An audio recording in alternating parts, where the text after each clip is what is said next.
Everybody, it is good to see you. It is excellent, in fact. It's been a long time. There's a lot going on behind the scenes, by the way. Whole bunch. We might get to some of that. It's possible. Not entirely sure. We're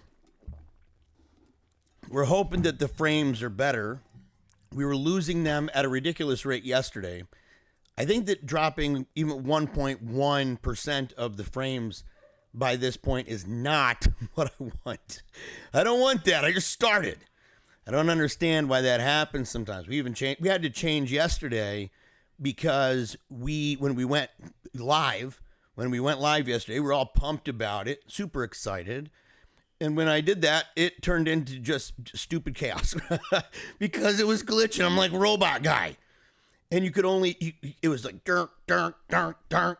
And I said, after 1 minute, I said, we're done. We are done.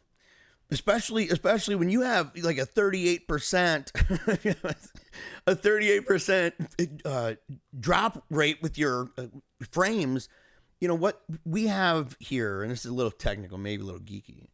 We try to get that 24 frames per second. All right, that's the amount of frames. If you had like a flip book like that, you'd have 24 of those per second with the eye. That is kind of a standard, or it was a standard for a long time in cinema. So Hollywood and movies and things like that. It gives kind of, you can notice maybe a little bit of a blur. If you really focused a little bit. If it was a sports program, you would have a lot more frames per second because you want to get it really quick and stuff. So I want to make it cinematic. That's my point. We're trying to make it look mega dope. And so when let me make sure that I'm using the mic right. Hold on a second. I don't want to be using it and then, hold on, this side do it. Okay, if I'm doing, yep, I'm using this mic. Good. So it's a new thing. We're working on it. But trying to make it cinematic, and you got the thing going. I think it lasted 1 minute. That's it. It was literally the worst fail stream I've ever had in my life. There were only a couple people in it, so I didn't mind. But it really sucked. It was terrible. And another thing that sucked actually was Ambrose's injury. And so there's things around that. And so I'm going to ask you to bear with me to give you the context of the scene, right? The kind of moment that Ambrose's injury, which is severe. It was very severe. Scarily severe. I mean, it's absolutely dreadful. So that was all couched within a whole bunch of other things that were terrible and that kind of make July a very difficult month for our family. It is by far, without a doubt, it is the most difficult month of the year for the Bannister home, the Bannister family, whether me, whether mama, now whether Ambrose, right? Like the kids, insofar as there's memories surrounding these things. And so I wanted to kind of put that out there and talk for just, I'm hoping not too long, right? It's my hope. I'm not the best at doing that. Not the best at keeping it short, I guess, right? So apart from apologizing for the fail stream last night, let's go back a little bit to July 21st. Right? That's when this happened. And that happens to be, every year, it's this really interesting thing. It is Angela's birthday. Right? My wife's birthday is on July 21st. And for the last 10 years, it has been difficult, bittersweet at best. Because, for example, this year, it was not only her birthday. She just turned 24. She did. She's maybe 25, maybe. But it was her birthday, but it was also the 10th anniversary of our daughter's funeral. She died of brain cancer in 2016. And it was interesting because even in the book, there was a lot kind of connected with the book, actually, because within it, I have a vision at the end. There's this kind of epiphany. And I see her, and I'm describing her in a way that's visibly different from the version of her that I saw earlier in the book. in the chapter She Danced Me a Story. And so where I'm in a church and she's a tiny dancer and there's a mirror and it's totally awesome. And I said that she looked about 10 years older.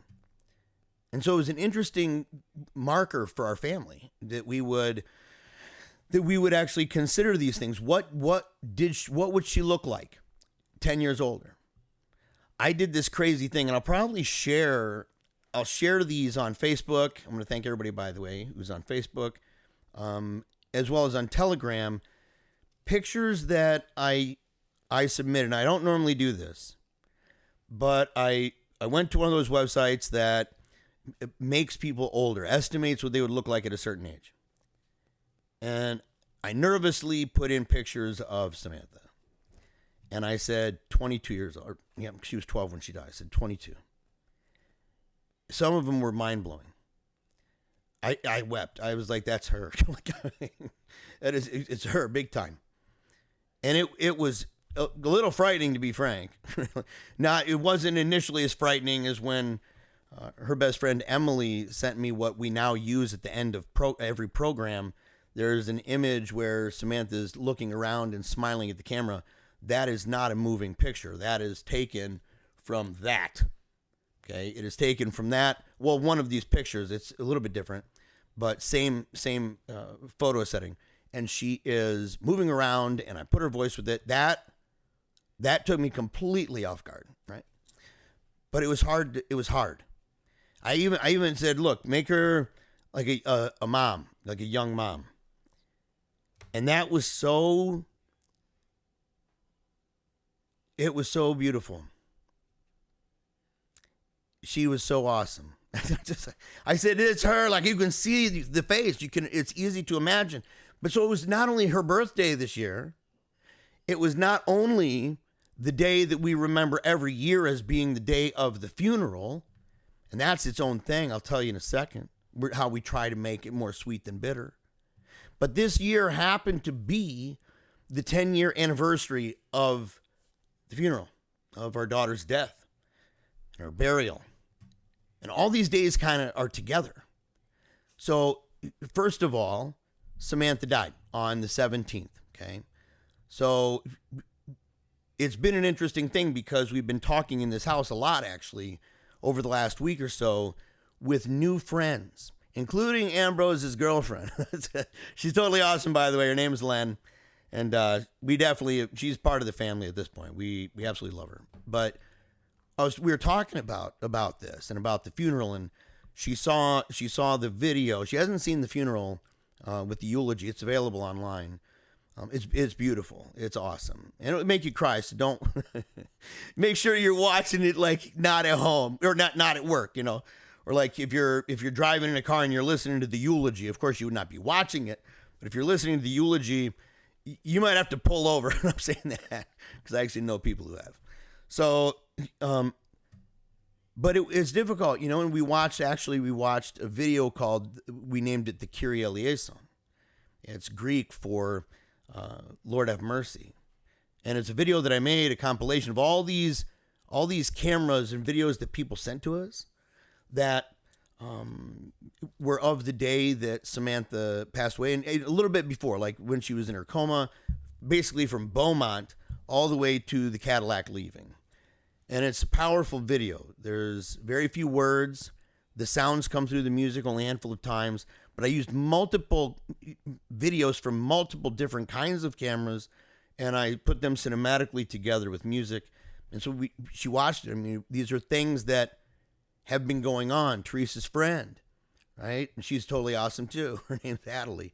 She's a really cool girl, right? She's a equestrian, rides horses and stuff. We went out and checked it out. It was awesome.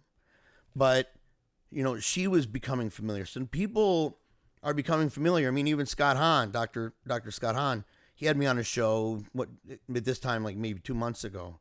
His wife, Kimberly, she's also read the book completely. And so people in this area and our friends, different people, are increasingly becoming aware of our story and the book about it and the videos that are connected and the stories that we tell and the dates that we have that are associated with it. And sometimes in a terrible way, where it's a birthday. We tried really hard back in 2016 to make it more sweet than bitter by telling everyone to come in costume if they desire. So everyone that was helping was in costume. Everybody. It was basically Halloween everywhere, right? People on there was a girl, I think, on roller skates in a bee costume. We had it all over. And of course, we had Black Rock Medieval Festival. We had everybody from Black Rock. It was like the best. They go up in the front and they're singing this powerful song, and it's almost destined to be sung for her. It's powerful. And so we tried to make it happy.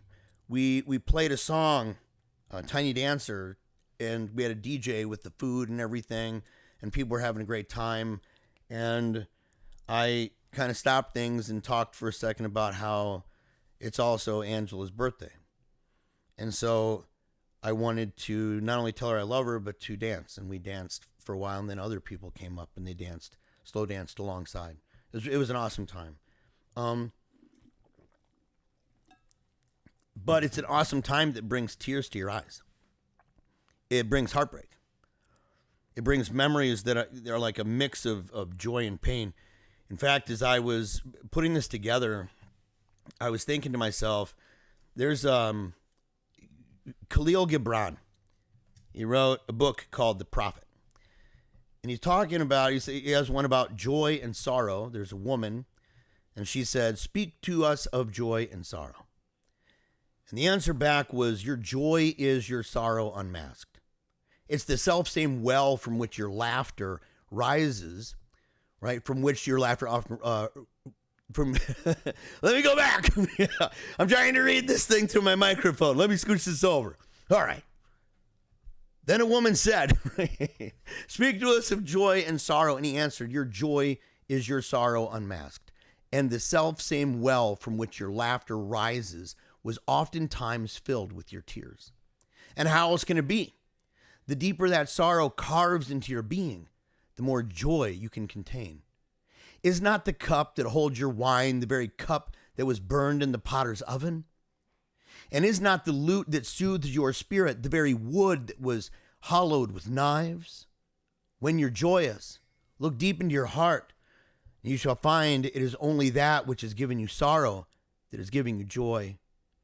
When you are sorrowful, look again in your heart, and you shall see that in truth you are weeping for that which has been your delight. Some of you say, joy is greater than sorrow, and others say, nay, sorrow is greater. But I say unto you, they're inseparable. Together they come, and when one sits alone with you at your board, remember that the other is asleep upon your bed. That really comes alive around this time of year. Big time. It comes alive in ways within us where we're contemplating these things. So it starts, of course, with July 17th. That's when Samantha dies. That's when you carry her out into the road. That's when you have her, not you, when I have her in my arms. We were talking about how that's actually one of the things that is an experience unique to me. Because a lot of them, I mean, we share those experiences. But some of them, like her final words before she went into a coma, I was alone with her in the hotel room, or in the hospital. And all the kids and Angela and everybody else was in the hotel. So that's an experience unique to me. It's dreadful. It's terrible. And beautiful at the same time, the way that she said her last words. In fact, with the push and pull of the last limb that she could move, and that was her foot. We tried everything. So that's something that's unique to me, right? And carrying her from her deathbed in our home, because they don't have hospice for kids. You know what I'm saying? They don't. Very few. I've heard that now there's kind of a call for it. It's actually a void in the market. You would think that would be something quite great. So I believe that maybe even University of Michigan is associated with one of those. But having her pass away in our home, there's like 400 people that came in our home within like a day and a half. We would wake up in the morning and there might be 30 people standing outside with signs and everything else, coming in, hearing the same story over and over and over. The room filled, packed to the brim with people that are literally sitting there. And per the description of my friend William, who came up from Indianapolis just to document it, because he knew it was going to be insane. He asked me, he said, what is it like? It was like it was the last night. And I was sitting down with him. I was exhausted all day long from beginning to end of the day. More and more people everywhere coming in from multiple states, even from Canada and Mexico. So you had people from all over the place. And I said, I'm exhausted, just plop down. I said, what do you mean? How does it feel? And he said, how does it feel to speak to a room that's jam-packed with people that are literally hanging on every word you say? They are all devastated, all of them. And they're lost because they've kind of been in her orbit for a year and a half. It was a joyful ride. It was beautiful. Painful. It's painful enough that there were people who struggled to follow the updates because it hurt so bad sometimes. Some of them actually feared seeing the updates, seeing, Jeremiah posted something, and they feared to even click on it. And he said he's only seen that kind of thing in documentaries about cults, right?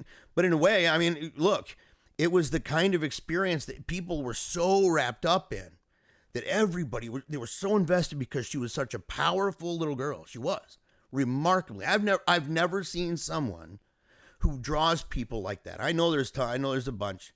We know different teams of kids with cancer and other debilitating things that have huge armies surrounding them. But I've never seen it. Not in my life. And it was a powerful thing to live through.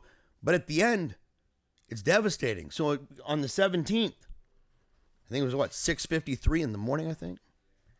She passes away. That's how I wake up. My sister, who since has also died of cancer. She had breast cancer. And she died. She was the one who edited the book, by the way. Phoebe Davis. That's Aunt Curly in the book. Coming up to the room and waking me up. There was only one reason why she would do that. I was in the attic. I couldn't deal with stuff. I went to the furthest place, and she woke me up and tapped me. And I looked at her, and she said, Jeremiah, it's time.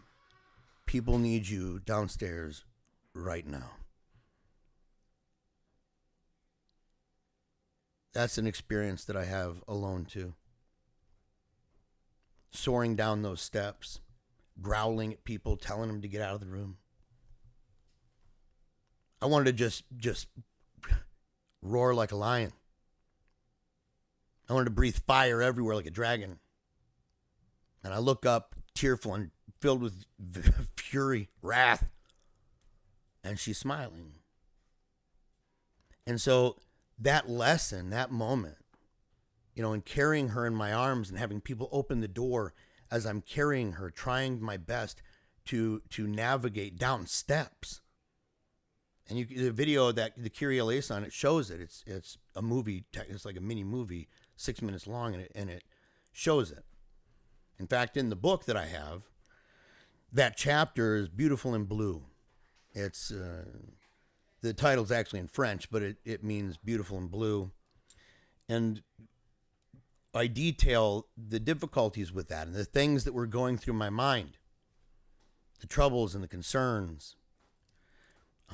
The idea that people, when they often quote this idea of, as I am, you were, as you are, I will be. And I thought about that carrying her. I said, as you were alive like me. And one day I will die like you. And so these experiences, and there's experiences that Angela has that are unique to her, and the other kids have that are unique to them.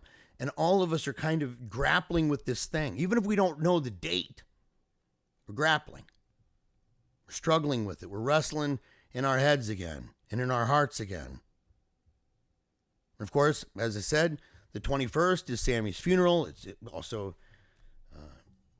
the day that Angela had her birthday. 10 years now. And so we go through that, and it's got its own heartbreak. Just like the poem that I just read from the prophet. That joy and that sorrow, there's a relationship between them. And we have felt it in a way that is weighty. There's a kind of gravitas. It's what would you say? Tangible, hyper realistic. That you're in this moment. There's a tremendous weight, and it lasts for days. Because on July 23rd, today, we watched as her coffin was lowered into the ground. We were standing around, a lot of people from a different group, people from Battle Creek where we grew up. They went to the National Cemetery where it's for the military. And so I'm going to be buried there or in the National Cemetery here. And we would, of course, exhume Samantha and bring her here. But to watch that, to relive those moments and the people around. That's where I heard the story of the woman who I had known years before. And to discover that she had become addicted to heroin. In fact, was addicted for a couple of years. Her children were taken away. Or at least maybe by the family, but removed. Lost where they were staying, lost the car. Her and her, I believe, husband at the time. And they were both hooked. They ended up living in a tent out in the woods behind, I was at West Columbia 7. It's a movie theater. One of the 2 or 3 movie theaters in Battle Creek. There's a bunch of woods behind that. It's near an airport. The airport that flew in my sister at the end of her life. There was the Angel jet that flew in and landed. It was at the military airport. I've never seen anybody but, Thunderbirds roll up in there. Blue Angels. Those kind of planes. Planes that have senators and stuff like that. My mom would oftentimes be the one to sing and to sign the national anthem. So, we saw that sort of stuff. But this girl and her man, they lived in that tent. And they would take turns going to find heroin. So it was dreadful. One would go and walk and trudge the way to try to get some. There's a fear that maybe that person, all love aside, whatever that is, that the dragon wants it bad. And that they end up maybe even using it for themselves. And so the kind of things you fight with in your head when you're addicted and the fellow addict looking for the stuff you're addicted to is away from you. She said that it was dreadful, that there were times that she was absolutely terrified that there were people outside the tent. And one day she was at her sister's, if I remember correctly. She hopped onto the internet on Facebook and saw a hashtag for Team Tiny Dancer, and she immediately recognized Samantha. It broke her heart the more that she familiarized herself with the story that we'd lived up to that point in Samantha's life and death with cancer. She was extremely moved by the slogan, the never give up, keep on smiling. And remember, one day you're going to die too. So live your life the best you can. Use your gifts and your talents. Enjoy your time here. You have one life here. And love people, especially family. Memento mori, right? It moved her so deeply that she decided that she was determined enough, whether the man was or not, she was determined enough alone to say, I can kick this. I have to get help. I have to go in. She did. And to the best of my knowledge right now, that's still true. Her Facebook picture, her profile picture to this day is her with her child. Looking great too, right? Not living out in the woods in a tent. Life totally transformed. She was at the burial. She couldn't make it to the funeral or the viewing. That was, an hour and a half, 2 hours away almost. But she could make it to the National Cemetery in Augusta. So those are different experiences. And again, that's today. That's today. I always have to remember as well that the plot next to her is mine.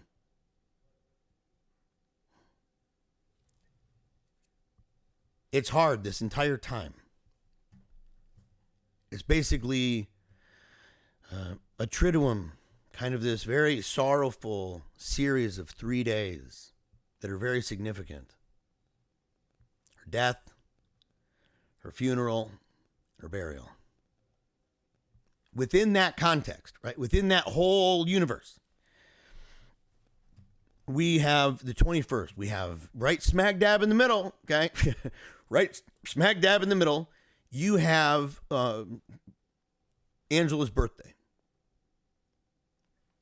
That morning, Angela, she is I think the proper way to say is she's like the head person over there at Nelson. It's the distributor of Catholic goods, right? Crafts and things like that. Remarkable stuff. It's where a lot of our gear is going to be, our merchandise. Angela's been working on the store, putting together mega dope images to put on all sorts of awesome stuff. It's going to be awesome. We've been working on it for a while now, and it is going to be, I could safely say that the store will be, the big reveal will be next week. I can say that. So you better start saving pennies. Go and get the change inside the couch because you're going to need it when you see the awesome stuff that we have. You're going to have to just do it. But she works over there in the print department. She oversees that. So EWTN, massive orders, gigantic. The TV station for the Catholic TV station. Most notable, all around the world. Mother Angelica. All of that associated with it. So she gets orders like that. She oversees that sort of thing, provides it, puts it together. She's extremely talented. So she went that day. She enjoys going because it gives her an outlet. She works at home all the time. She's a remarkable homemaker. And she gets better all the time. I work as well with her in homemaking as well as the outdoors. I work doing things like this and stuff we're putting together for books and videos and all that jazz. But she went that day to work. So I'm there by myself. I'm downstairs. And the kids, we have Athanasius home. He's going to Grand Canyon. He's home. We've got Teresa. She's here. She's 16. Athan is 19. Then you've got Louie, little Lucian, King Lou. You have Big Wolf, right? Wolfgang, Crazy Maniac Wolf. Then you have Aurelius. He's Big Roar, right? He's the little guy. Dude, everybody's like, that guy, he is the absolute most adorable kid that the universe maybe ever saw. Ever. He is also a real terror, man. That guy, if he wants something, he'll let you know. He will let you know. So we're working on that guy. But they're all upstairs. I am downstairs, right? Working really hard, getting everything put together, a pipeline, and having, where am I at in the distribution pipeline? Am I close to the place where I can send it off to a manufacturer, a producer of goods that will then distribute it to different Catholic stores and information centers and gift shops all around America and Canada? Am I ready? And I'm working on it hard. And all of a sudden I hear screaming. I hear some of the loudest screaming I've ever heard in my home. I've never heard anything like it. And I thought, because I'm down in my office. I have a rather large office down here, my studio. It's not going to lie. And our new home in Steubenville, we love it here. But I'm hearing this through the steps back there, up the steps, up to the door, and they're kind of in that little hallway at the top of the door. There's the kitchen's right there. And so I get close to the door thinking maybe they're yelling at each other or they're yelling at one of the kids or whatever. And I hear them screaming my name. It's one of those screams, like when you hear a child cry and you know it's yours, and it's the kind of cry that it's actual pain. It's not crying because they're upset. It's crying because they are literally either terrified over something for real or they are injured. That kind of cry. Times 100. Times 100. It was everybody. So I burst through the door. We got a lock on it so the kids can't get in. And I bust through that door and I look over and everybody is pointing at Ambrose. And Ambrose is leaning over. He is leaning over the sink, holding his forearm really tight. And there's blood all over. There's blood on the floor. There's blood in the sink. There's blood on his arm. And he's worried that there is parts of his flesh on the ground. Because what happened is our St. Bernard wanted outside. Coco's rocking it. She's pretty old. She's like 10 and a half. She wants to go outside all the time, back and forth, and barks a lot. He went to go do it.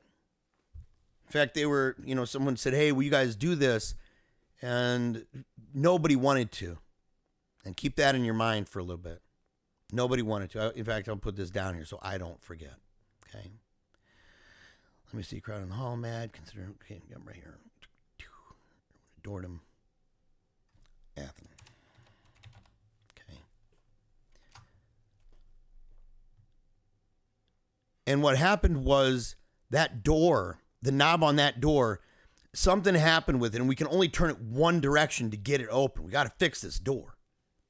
And he's not realizing, he's turning it, and he's frustrated. So he was going to push the door, and he went like this, and there was glass. Straight through.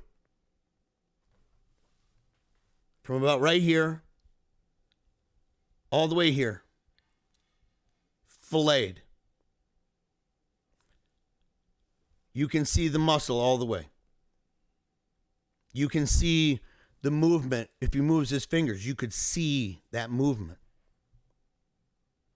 And he's holding it up because if he lets go, it sags down. He's holding it and he's squeezing as hard as he can. I panic. I when I saw it, I didn't know what to do because I'm thrown into a situation. I didn't have time. I'm thrown in and everybody, wow, everywhere. And I'm racing around because my phone is downstairs. And we have a home phone that I bought that everybody is supposed to plug their stuff into, their phone, their Bluetooth, and that way they can't just walk around with their phones. They got to talk like the olden days right there in the parlor, right in front of everybody. But it's not, nothing was plugged in. You couldn't call. So I'm racing around trying to find a phone. Athen runs up to me and he says, Papa, here. And I said, call 911. He's like, no, I already did. And I grabbed the phone. I put it to my ear. I hear a woman say, yes, can I help you? And I started talking to her. And then it went silent. I couldn't hear her at all. I'm screaming. Can you hear me? Can you hear me? I'm begging.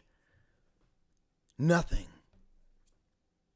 And the whole time, you hear the screaming still, and Athen is trying to now grab the phone. Papa, and he's grabbing it. I don't know about you, but when you're holding a phone and one of the kids is like trying to grab it, even though I'm trying to grab it, it's like you don't care. They can hold it whenever they want. But if you're doing something, especially if it's serious, and they're grabbing at it, trying to say, no, I know how to do this better than you. And you say, just tell me then. Tell me. And I said, it's hung up, man. We gotta call back or something. He goes, no. And he pushes this button. That bugger had it on Bluetooth in his ears. We had one of those, headphones that just go right in there. The ear pods. So he was hearing this lady. The lady was hearing. She was hearing what we're saying, but I couldn't hear anything that she was saying. once that was on, I was still fearful. I was not under control.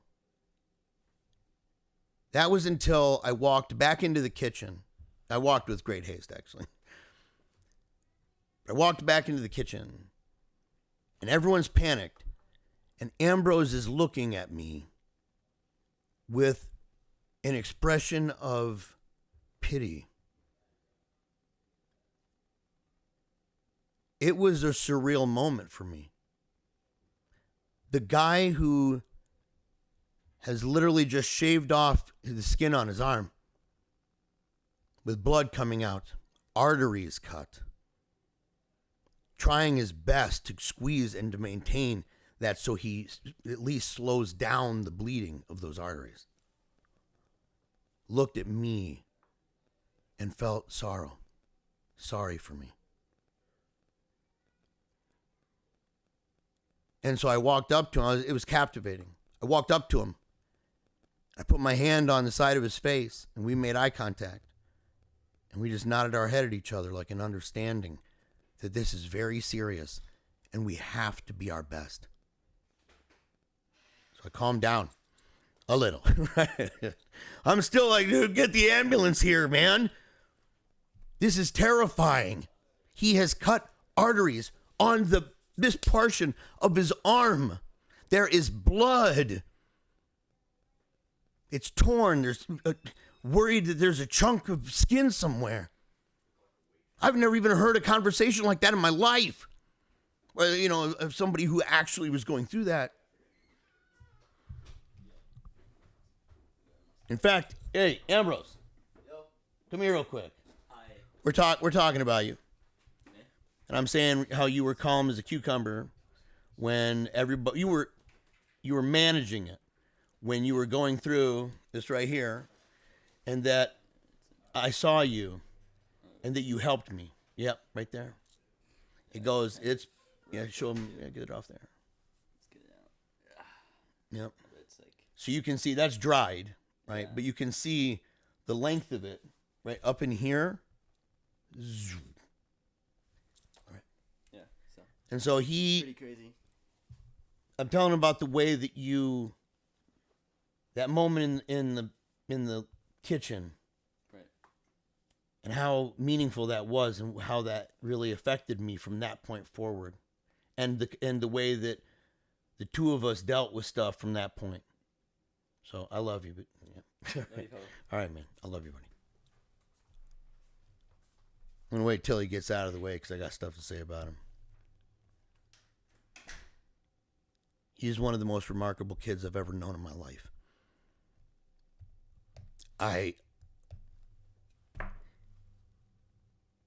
Through the whole thing, and I don't mean to jump the gun on this, because there's more. But through the whole thing, he maintained a disposition of calm. Of a seriousness that wasn't too serious. He recognized that people were all around him doing their best. But that if they can't stop this bleeding, it's going to get bad. And he helped me. He helped to ground me in that sense, because if I was super fearful, and I'm not even the guy. I have to be to some degree, I have to be fearful. I have to be the one advocating if there's a problem, and there was a little bit. I don't want to dog the hospital because we love them. But through it all, and it started by going there, hop in the ambulance. Ambulance finally comes. We get in there, and they were talking about, like, you know, are we able to bring the dad in here? I'm like, you better. He's a minor. You better let me in this thing. Okay, yeah. They need to fix that. Fix that policy and fix this room with the fly. Get that bugger out of here. We get to the hospital. He gets in there. Immediately, people are coming in. They're looking at it, and they have to determine to what extent his fingers are affected. And they pull it to the side. I've only seen that in anatomy books or in those toys that you see sometimes in in science stores that scare little kids, right? And it's got a normal guy's face, and you can take it off, and it's got the muscles and stuff on his body. And then you go further, and it's the bones or the organs and stuff like that, the multiple layers, the various systems. And I'm looking at it, and he's moving, and you can see the muscle. It's just muscle moving. I've never seen that. It was a little bit unsettling, right? It just was. And Ambrose is just looking at it. Just looking calmly.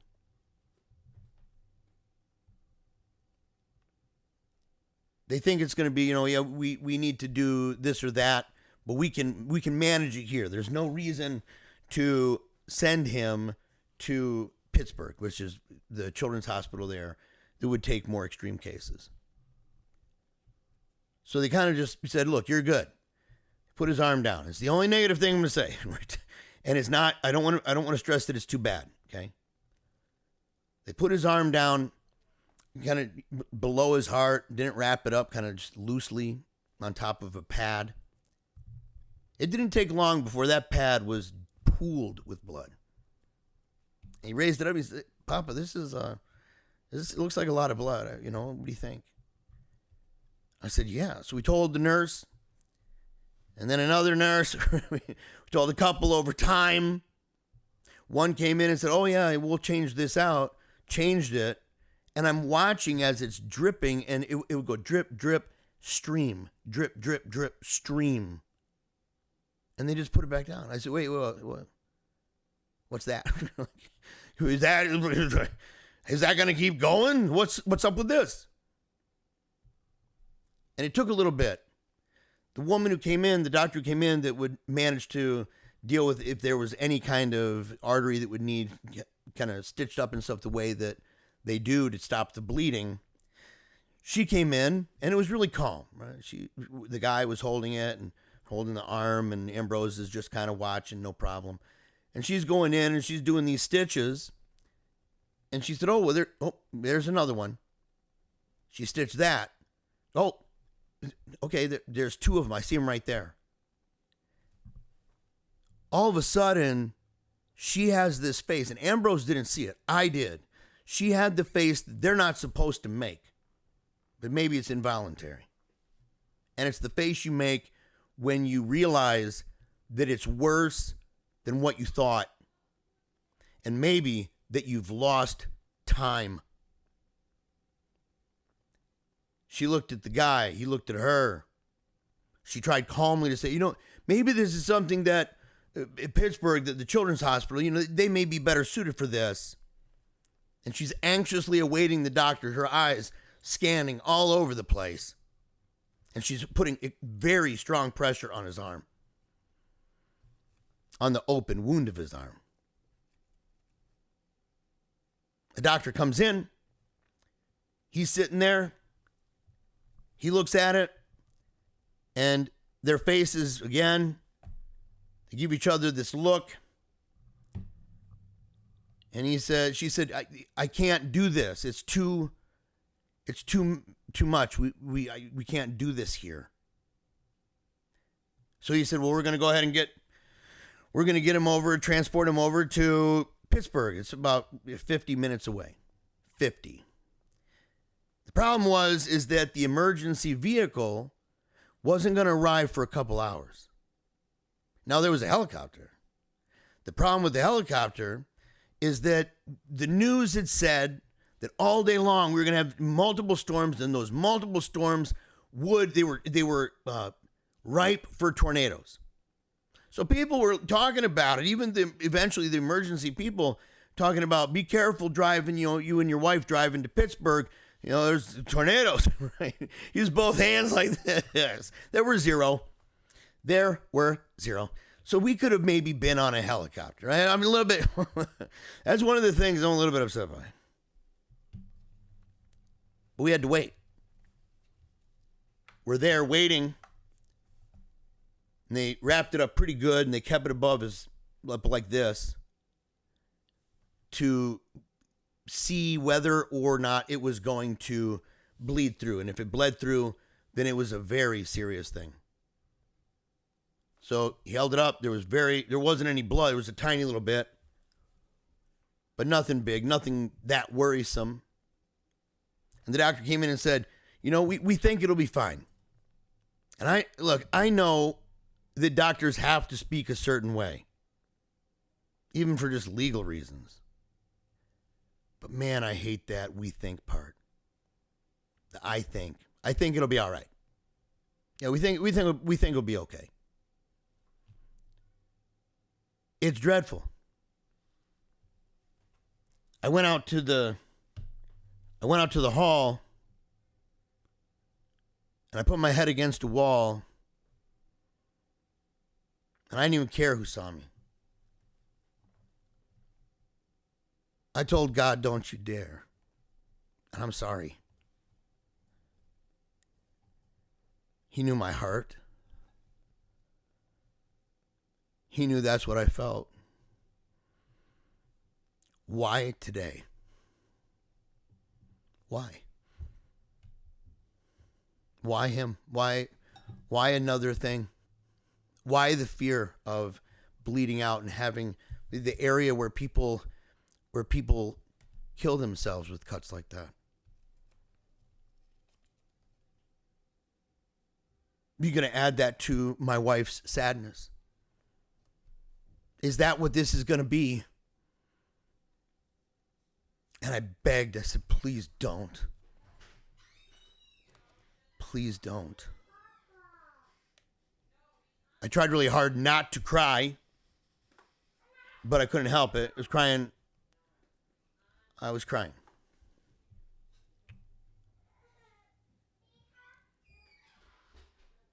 You can't help it. And I tried to wipe my tears and stuff so I could go in. I didn't want Ambrose to even know that I was crying. He probably noticed. He's he's pretty observant. He catches things like that. So I went back in. I sat down. And he made me look the fool yet again. He says, I said, I'm really upset about this. They should have done something, when the pool of blood when we first noticed it. He said, I'm not mad, Papa. I'm like, what? What are you talking about, man? You should really be ticked off. He said, it's kind of hard to be mad at the people that are trying to save my life.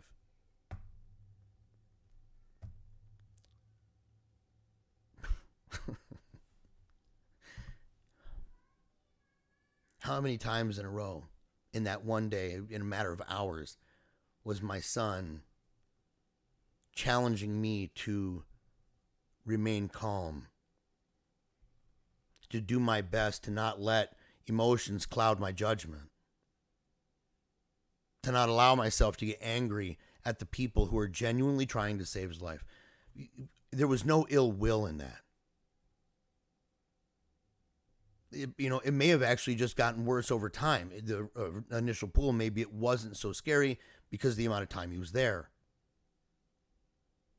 However, it did get scary because when he calmed down, the adrenaline kind of lets go, those arteries and everything, they open back up because your body is just returning to that calm. And all of a sudden, those constricted arteries are not so constricted anymore. And you start seeing flows, large spurts of this. But he wasn't mad. In fact, he said, I'll tell you. He said, one thing, he said, did this thing get blood on me? My pants? And I'm like, no. I said, let me look. And I got up and I looked. He said, man, I'm so glad. He said, I paid for these pants, man. I didn't want any blood on these pants. I paid $40 for them. I'm like, what? He'd been thinking that from the very moment it happened. Because when I walked up the steps and I saw him and he's over top of the sink, he was leaning in pretty hard and his legs were strangely far back. He was trying not to get blood from all of that onto his pants. What's wrong with this guy? What is wrong with this amazing guy, dude? What the heck? What universe did he just roll in from?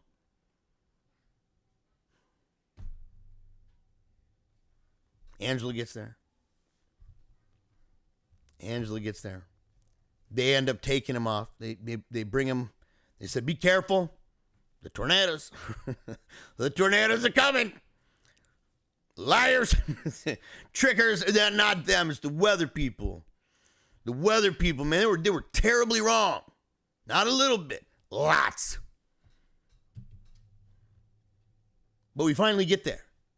We pack our bags because we don't know how long it's going to be. We don't know if he's going to stay the night because it's brutal. We're talking like muscle stuff. It looked terrible. It looked almost like up here that it had gouged muscle and split it. It wasn't. It was just this very swelled up portion of the arm down here. It looked like that, though. So we get to the place. No helicopter. You see one overhead and it just reminds you. You're like, come on, man. They're using helicopters over here. You should have used a helicopter. We've never been on one. And my son deserves it, right? Because he's not mad at you guys. He's not mad. But we get there. We get inside. We have to go through, all the stuff. Making sure we don't have any weapons. I have a Bible. Do I have it down here? No. I think it's upstairs. I have the Ignatius Study Bible. I'm a member now, and I encourage everybody, if you like biblical studies, man, go to the St. Paul Center, right? Their website. I'm a member over there. It's worth it. Everything. So I'll make a promo for him at some other time. I could go on forever about it. But that thing is a pocket Bible that, I don't know, maybe 5 inches thick. Right? It's ridiculous. You're not carrying it anywhere unless you're me.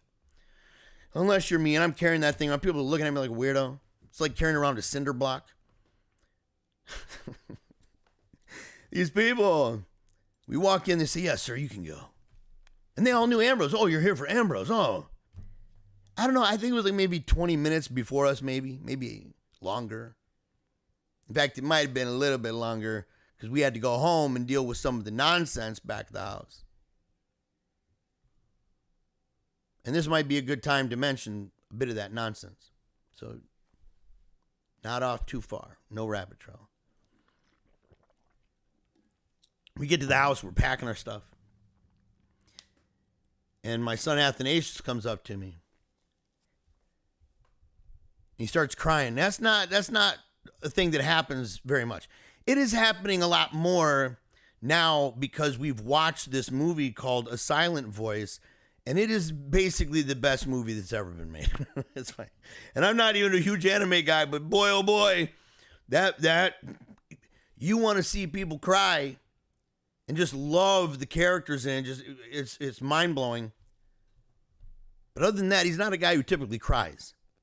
He was crying right there to me. He'd been blaming himself while we were gone.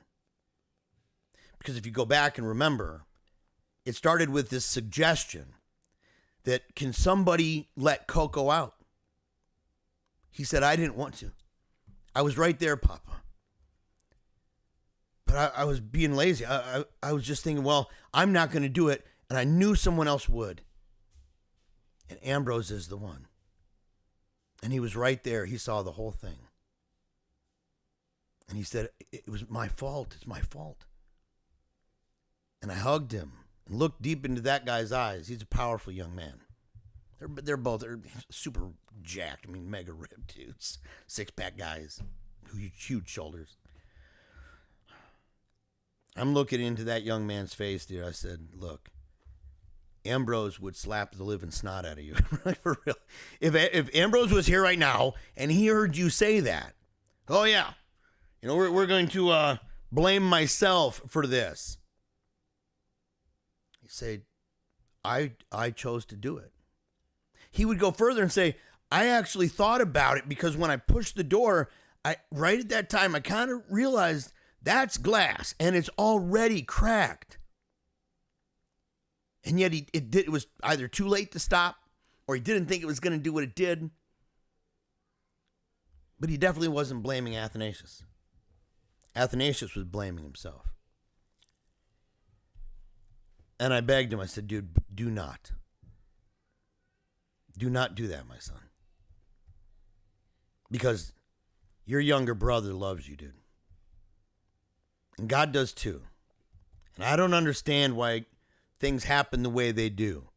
I didn't even ask to open my eyes to reality. Like, I'm here, man. It's weird. I'm here.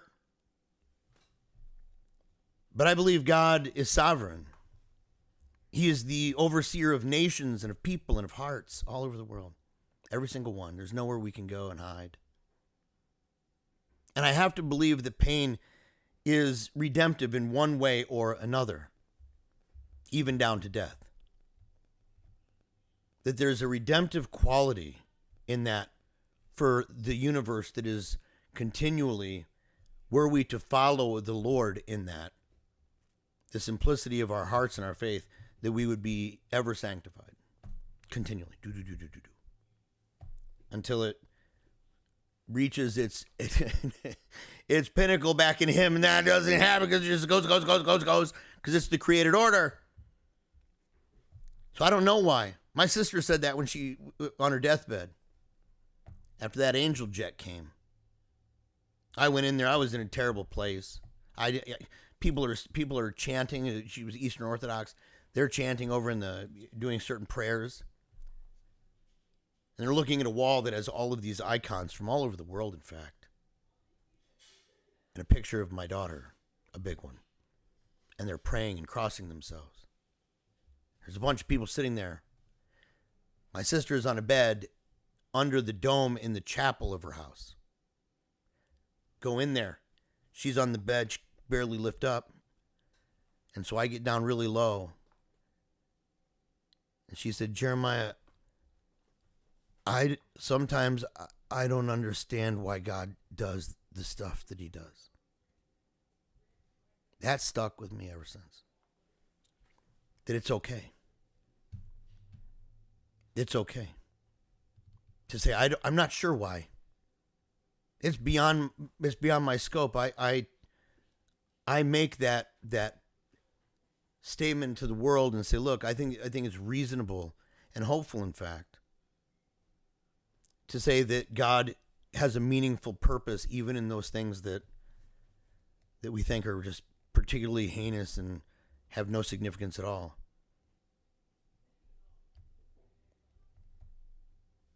You know, so we together said, well, we don't know. We don't know why this happened the way it did, but it didn't happen this way so that you would judge yourself for the rest of your life every time you see that, scar, like if you were on the show Flapjack, The Marvelous Misadventures of Flapjack, and you're Captain Knuckles and you see somebody with a scar like that. Little Flapjack would be, you're an adventurer. He's a pirate. He's a captain of a ship, an adventurer. Look at that scar. Because it's going to be big. It's long. And it goes in weird directions. But he didn't make you to go through this for your life. It's like, that's your punishment, buddy. For the rest of your life, you're going to just beat yourself up. Even though your brother's not doing that right now. Nobody's blaming you. And when he came back, when he heard that, when I told Ambrose the truth when we got to Pittsburgh, and you could see that his heart was broken. He said, why would he do that? He's like, I'll never blame him. Again, where's this kid from? What planet? What sphere? So we get to Pittsburgh, back on track. We get to Pittsburgh. We walk in. We go past security. We've already done that part. Lo and behold, we meet nurses that are associated with him in his room. And these nurses are all pumped up about him, right? Talking about how great he is. Oh, this is your son. Wow, what an awesome guy. How is this? What's happening here? He's got this amazing charisma. I don't know. He's got a great smile. And he ain't crying. He's in pain. But for some freaky reason, the dude is not crying. And he's not like, ah. Or, oh man, this really is bad. He's not doing that. They were shocked. He was real kind. Hey, Lauren, one of the nurses named Lauren. He was like, Lauren, you're really a good helper. I'm really glad. I don't even know where I'd be right now. And I said, you'd be here. You'd be on that bed, dude. You're not going to be anywhere else, brother. You're on that bed. And all of the other nurses came in. And they're telling him how great he is. Oh, yeah. Oh, yeah. You know, we were talking. Ambrose was saying this and saying that. We found out while he's on the bed waiting for surgery that on the ride there, they were talking about IRAs. And if you invest this much over this amount of time with this rate and how it's placed in, and you got to wait till this age, but if you do that, you're going to be a millionaire.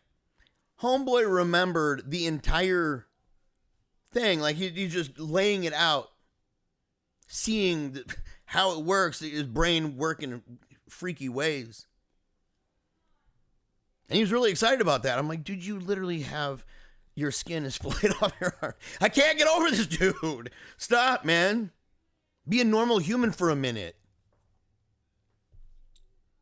Stop being so awesome. They come in and say, hey, look, you know, we're going to have to use some ketamine. They didn't want to use regular anesthesia. They were going to use ketamine. I may have a little bit of knowledge in ketamine, a little bit. Maybe in the, you know, peace, love, unity, respect, plur world of 2000 era party kid, candy kid, rave stuff. That might have happened. So I knew I was asking questions about it. I obviously had a familiarity with it. And they're like, oh, yeah, you do. Not medic. It wasn't in, you know, a controlled environment. Everybody's out of control, in fact. But that's what they wanted to do. And he'd asked earlier, and I wish I would have said this earlier. I didn't. I'll have to, maybe when I edit it, I'll tuck it in there. But back when he was at Trinity, he asked for something that was really strange. It's like the one thing that he did that was like a little bit weird. He said, I want you to get brownie for me. You might hear that word and wonder, what are you talking about? It's a thing. It's actually, I think, his oldest stuffed animal. Brownie. He used to make videos with Brownie. He used to play tons of stuffy games with Brownie. Brownie was his guy. Here he is, 17 years old, on a bed, bleeding out like crazy, everybody freaking out, and he's asking for Brownie. So I went and got Brownie. We live right basically across the street from the hospital. We live in a very, it's a pleasant area, I will say that. Across the street. So I went, I got Brownie. I brought him back. Brownie's been just basically on displays on this shelf. He doesn't like hang out with him anymore. Not playing stuffies with him. And he just kind of held on to that thing. Not like tight. Just chilling. Just hanging out with Brownie. But then as the drugs kicked in, they gave him morphine. He was ripped. He was pretty blown out on morphine. And when he did, he started talking not about Brownie so much. In fact, he said, here, you can take Brownie. I said, you don't want him no more? He said, no, you can take him. He said, I need my hand free so that I can hold my girlfriend's hand. She was at the house. Her mom and her came over. They were helping to clean and tend to the children as Teresa mopped up the floor with all the blood.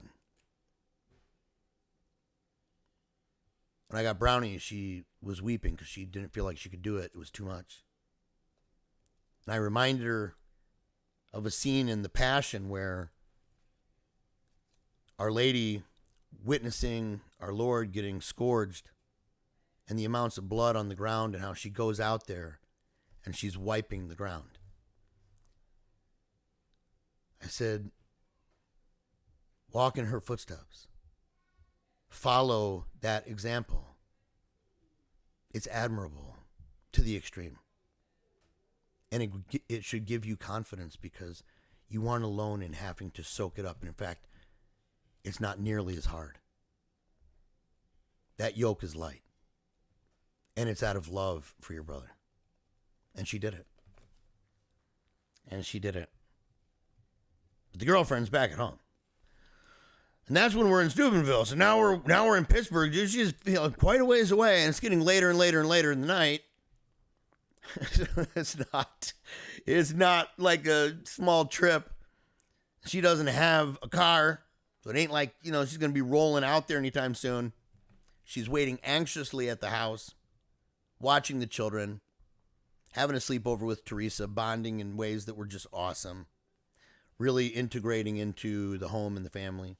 I'll talk a different time about that and the ideas about, I don't want to use too strong of a word, but mate pairing. We don't do the dating thing. We don't do that. You don't go on a date and just try out my daughter. I don't know who's smoking crack when they came up with that idea.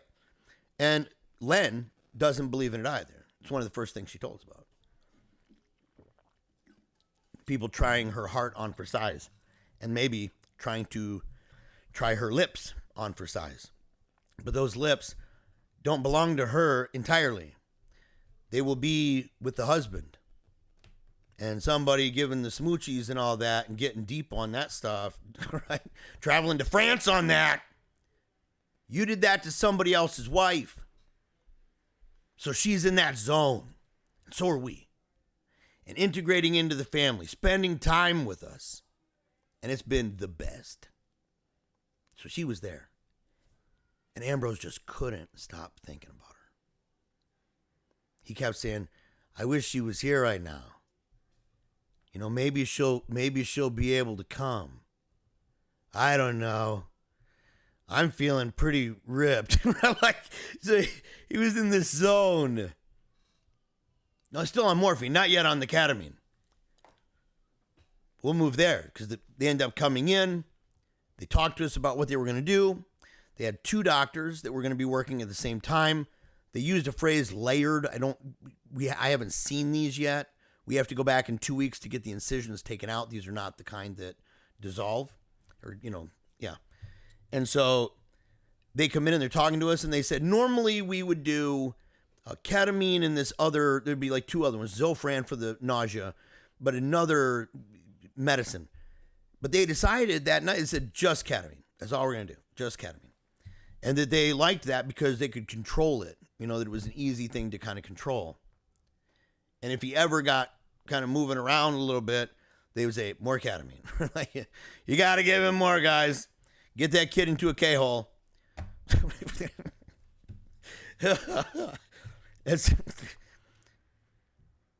And so they said, all right, you can wait in here until he falls asleep.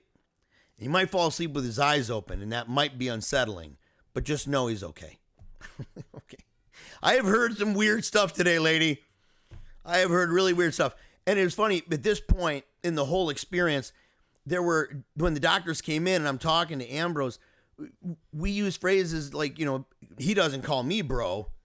I call him bro. I call him dude sometimes. Hey, what's up, dude? Hey, bro, grab me this thing. And they started wondering if I was like an older brother. I'm like, look, dude, look. I'd be a really older brother. Look at this gray. Man, I got this. What are they, man? Flares, what are they called? The strips. It's all in my beard. Gray like crazy. I'm turning into a grandpa. And I can't stop it. So no, I'm not his brother.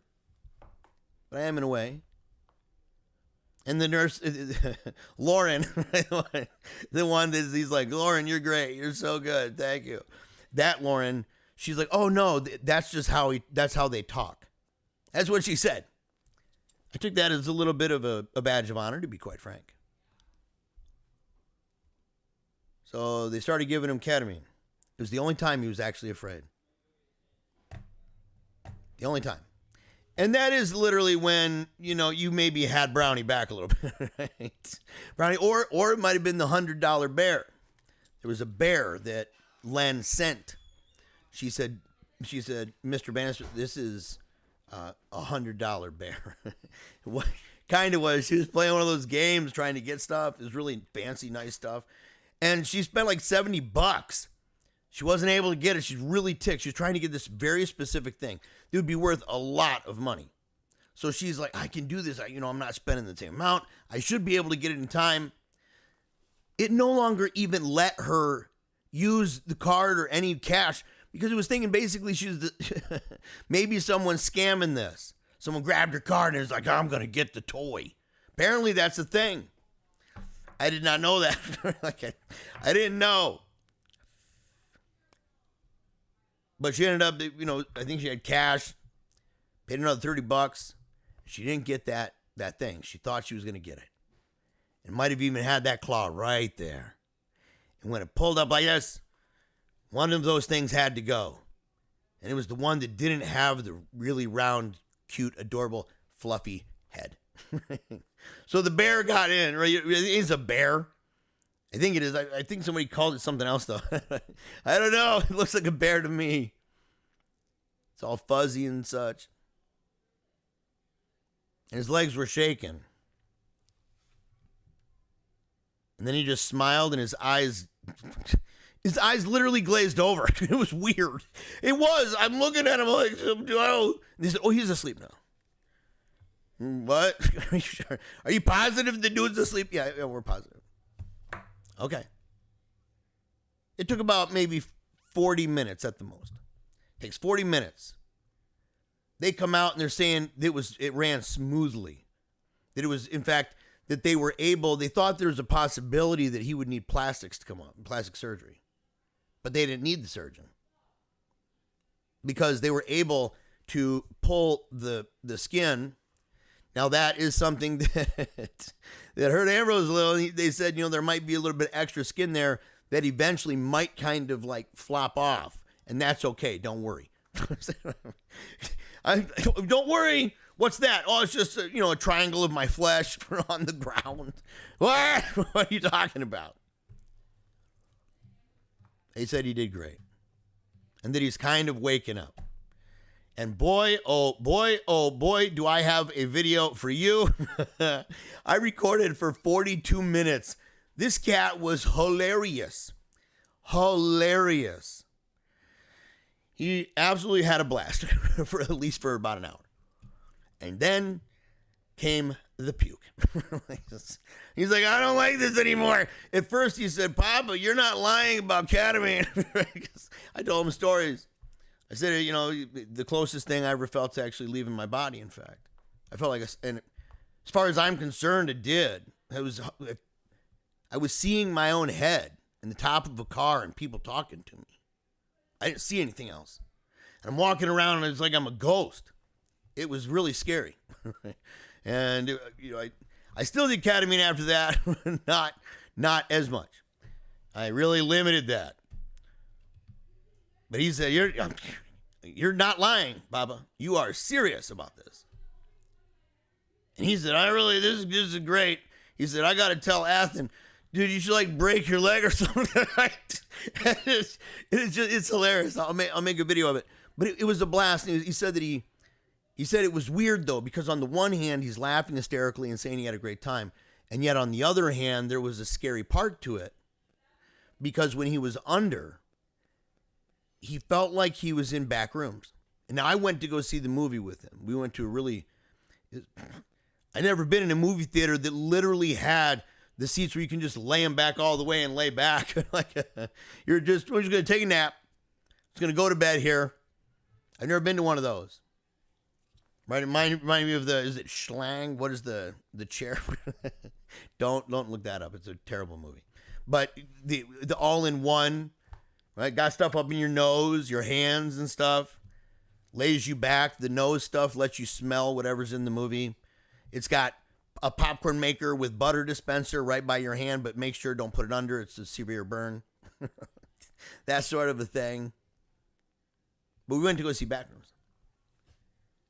It was awesome, actually. I knew nothing of the lore. I still don't really. I haven't. I said I was going to. I haven't gone back and watched those videos. He knows all about it, though. And in that moment, ripped, like crazy on ketamine, laying down, getting surgery done, insane amounts of stitches, I guess, in his arm, that he felt like he was in that place. And there was a long wall. And everything was the same kind of color, the creepiness of that. He said that wall, Papa, could go on forever. It just went and went and went and went.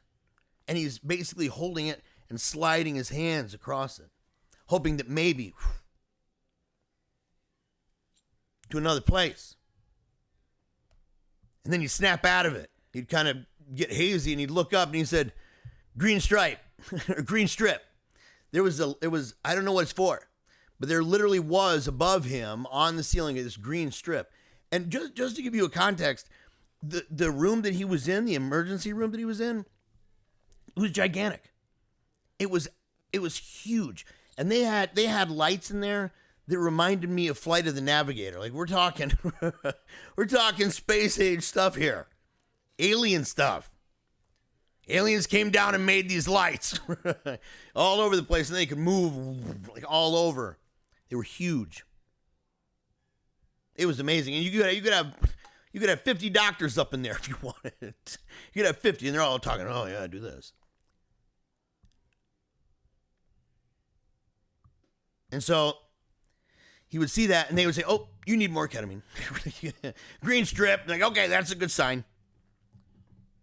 But then it wore off. And he was very sick. He puked a number of times. But he'd also been up all day. He'd also had a cut where his arteries were bleeding out.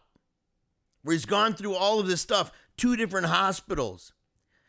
An ambulance and then an emergency transport machine. This massive thing. Driving pretty quickly all the way to Pittsburgh. Having people wrap your arm and put pressure and then see if it's bleeding and putting it in weird places. He'd been like that all day long. And by the way, as a reminder, totally jacked up on morphine. And he also said, "You're not joking about morphine." This is weird, Papa. Couldn't even hold up his head. And I've got it all on video. Like I said, there's some videos that are really funny. He was hilarious. He was adorable, in fact. He was an amazing guy, like always, and very funny. So I'll put that in there. But that got to the point where he said, "Papa, I will never be a drug addict. This is terrible." Thank God you're not going to be a drug addict. He's like, "No, this is not good. I don't like this." Finally, we got to go home. We arrived back at home after a 55-minute drive through Pittsburgh, all the way back to Steubenville. In fact, I think we went through West Virginia, all the way to Ohio. So we were traveling the tri-state area. We got home at 5 in the morning. 0500. 0500. That's what we were doing. It was super late. It started earlier in the day on the 21st. We got back early in the morning. I mean, it was less than 24 hours. I'd say probably 18. Probably 18 hours of having to deal with this. He slept like a baby on the way home. When we got home, everybody but the little kids, they were all awake. All of them were anxious. They wanted him to come home. And he beelined it for his girlfriend. He did. That dude beelined it to his girlfriend. And she was crying. And they've been, ever since, the last couple days, continuing, in fact, to help out, to provide, people have provided food. We have delicious chicken. In fact, I'm going to eat as soon as I'm done here. As soon as I'm done telling this story, I'm going up. I can smell it right now. It's evil. It's terrible. But it was an insane day. It was an insane 18 hours. It was an 18 hours that I could have never imagined, with a son who behaved in a way that was beyond my comprehension. It was a peace that passes all understanding. I did not understand how he did this. How he was able to maintain his calm. how he didn't judge people left and right. People that he could have been mad at or grumpy, moments that he could have said, man, this is really upsetting me. And instead, he didn't. He thanked people. He told them that he'd be lost without them, that he's really grateful for what they're doing. And that he was praying. He said, I'm praying, Papa. I'm praying that this wrap when he was in Trinity with his arm like this, that it doesn't bleed through. And if it doesn't, I'm going to count that as an answered prayer. And if the doctors are able to deal with me and I don't have any insane problem that is associated with bleeding out very badly, and the doctors do that, I will count that as a miracle too. Because God works through them. It's one of those things. I'm really glad. And people, there's people, non-Catholics and Catholics have their differences on a lot of things. One of those things is the canon. Because Catholics have more books. And one of those books is Sirach. In that book, I think that Protestants would do well if they had just that one. Because they would avoid certain things to do with doctors. Their complete mistrust. You can have, reasonable skepticism. I mean, we've all been through the, Karunkadunk needle stuff, right? The, we just had to stay home. The crown thing. Getting that. People can disagree, obviously. My sister disagreed with recommendations in the United States having to do with the treatment of cancer. And she did for a very good reason. In fact, it completely changed my ideas about how the American system, including the ones, and it may be especially the ones that say we work with other hospitals to get information so that we can find out the best treatment for you, because they never included anything my sister did in her protocols. I don't want to go on a soapbox here. But they were shocked. They didn't understand how her cancer would go away. She'd have pearls all through her neck. No chemo, no radiation, no nothing. Going and having a protocol that she did once every, how many months. And living in a way it is Herculean. I mean, it was really hard. She talked about the difficulty of living that way. But it'd go away, and the doctor, throwing something out saying, why do you think that's happening?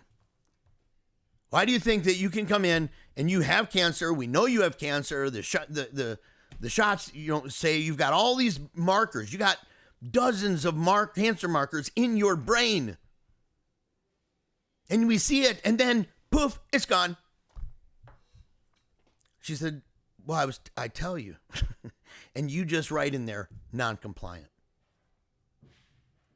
So I'm just going to say it. There are certain things where doctors may say, yeah, we don't know, or people are just magically healed. We don't know why it just vanishes. There's about a 99% chance that is some serious honky-tonk bullcrap. That is some poo-poo trash nonsense.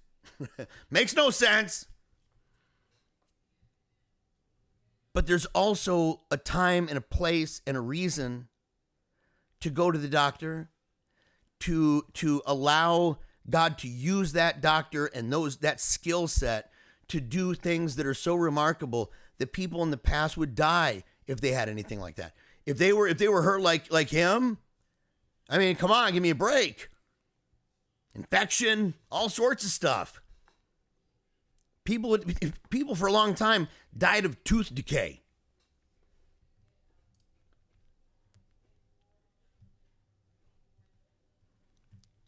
It says there's an experience of it's not flowing very good. I apologize for that. It says error. YouTube is not receiving enough video to maintain smooth streaming. As such, viewers will experience something else. I am truly sorry, guys.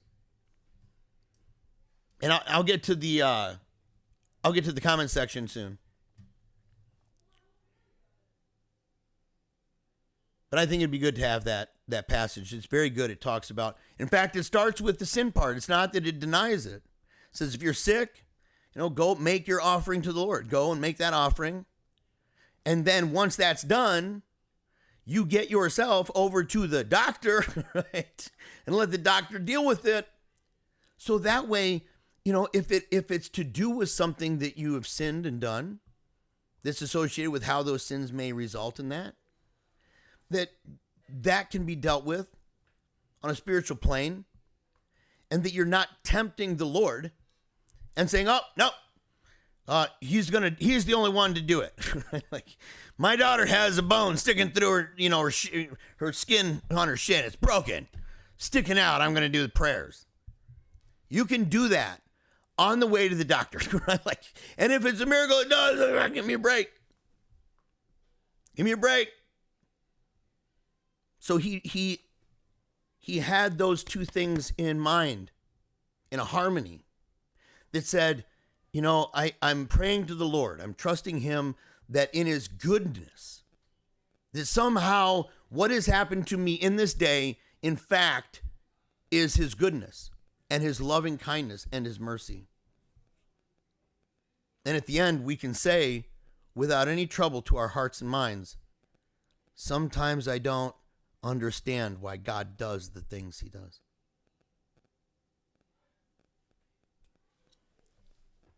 And that's what happened. That's what happened. So now he's walking around. If you come in late, you'll be able to see his bandage around his arm. Do not be startled by the big red spot. It's actually brown. It was blood that had gone through the very first night, and it dried. He's had no more of that, so they're not concerned, and we'll go back in 2 weeks. But that's what it is.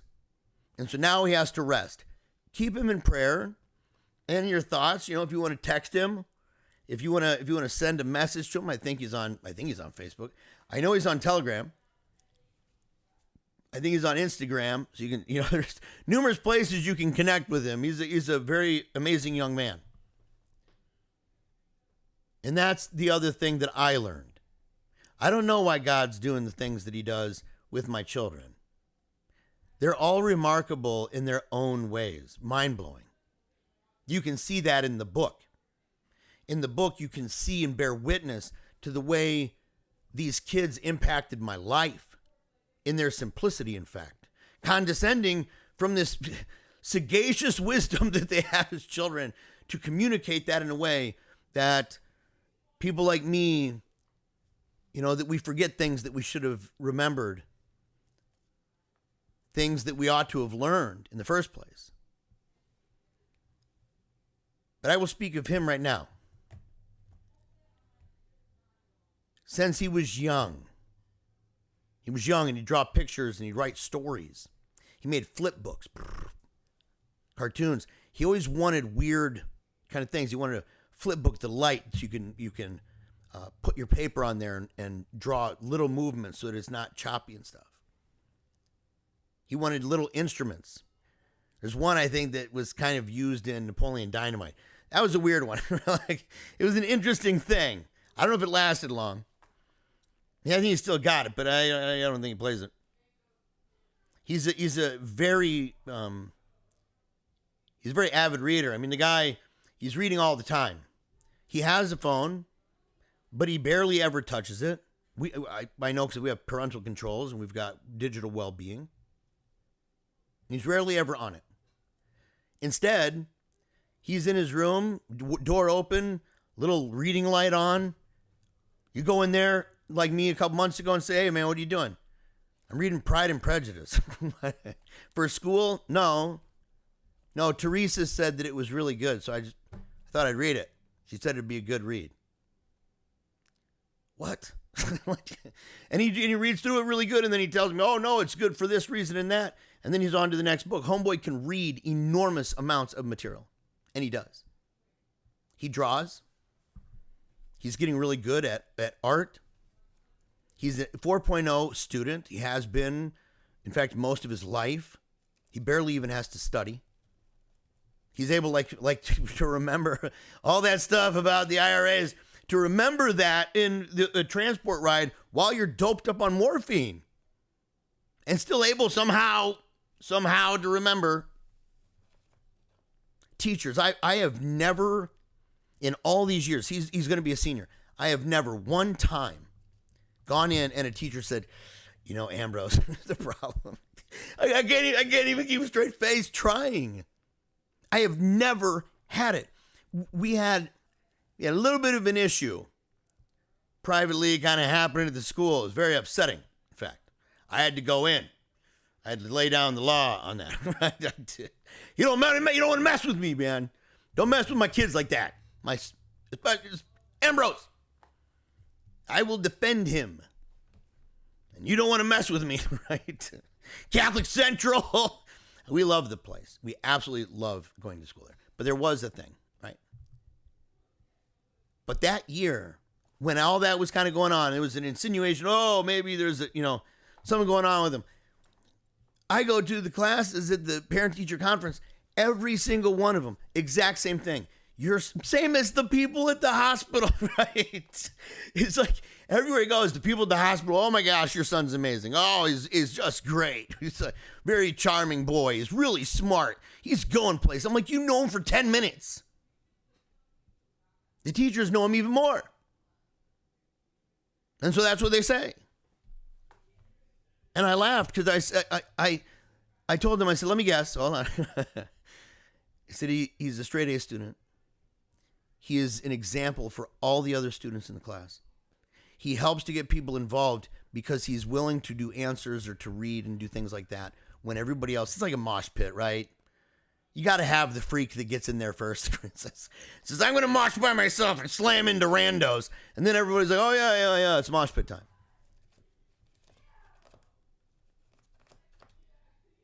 He's that. He's athletic, physically fit. Wakes up at 5:30 in the morning, before everybody else. Wakes up at 5:30 so he can shower and get food and get dressed. He smells great with cologne. He takes care of himself. And he walks to school so that he can go to Mass before school and start his day off with Mass. Nobody makes him. That's how he lives. All of these things. All of these things.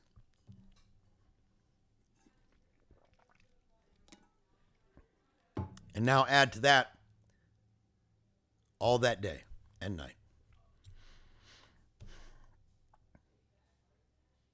You might not be as blessed as I am with your kids. Like, you might have some kids that don't get that. But you got to love them.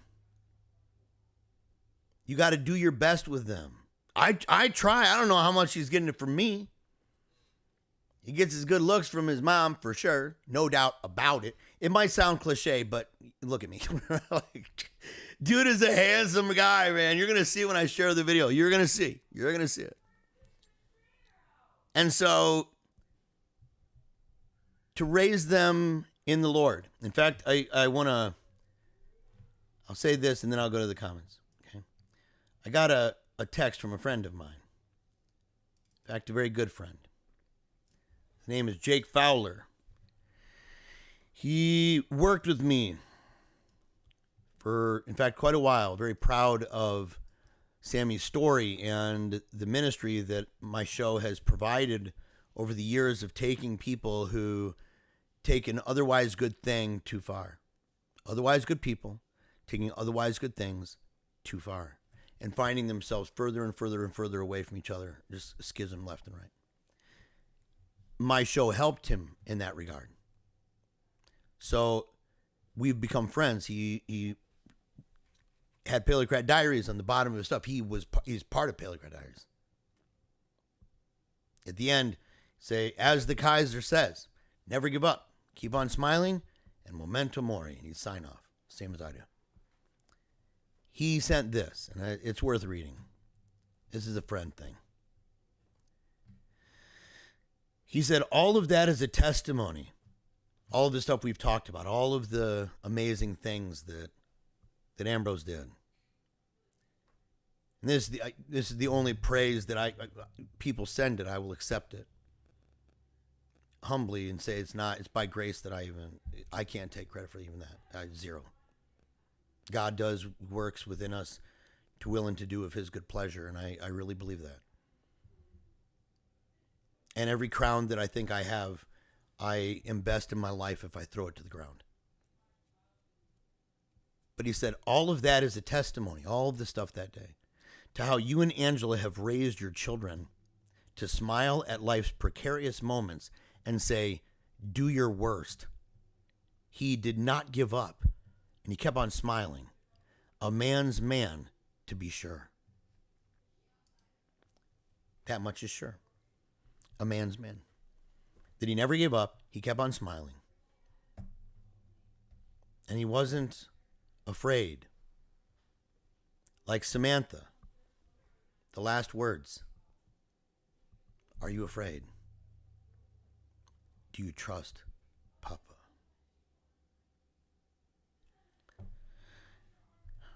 There's so many lessons that you learn this way. So many takeaways that you get in life.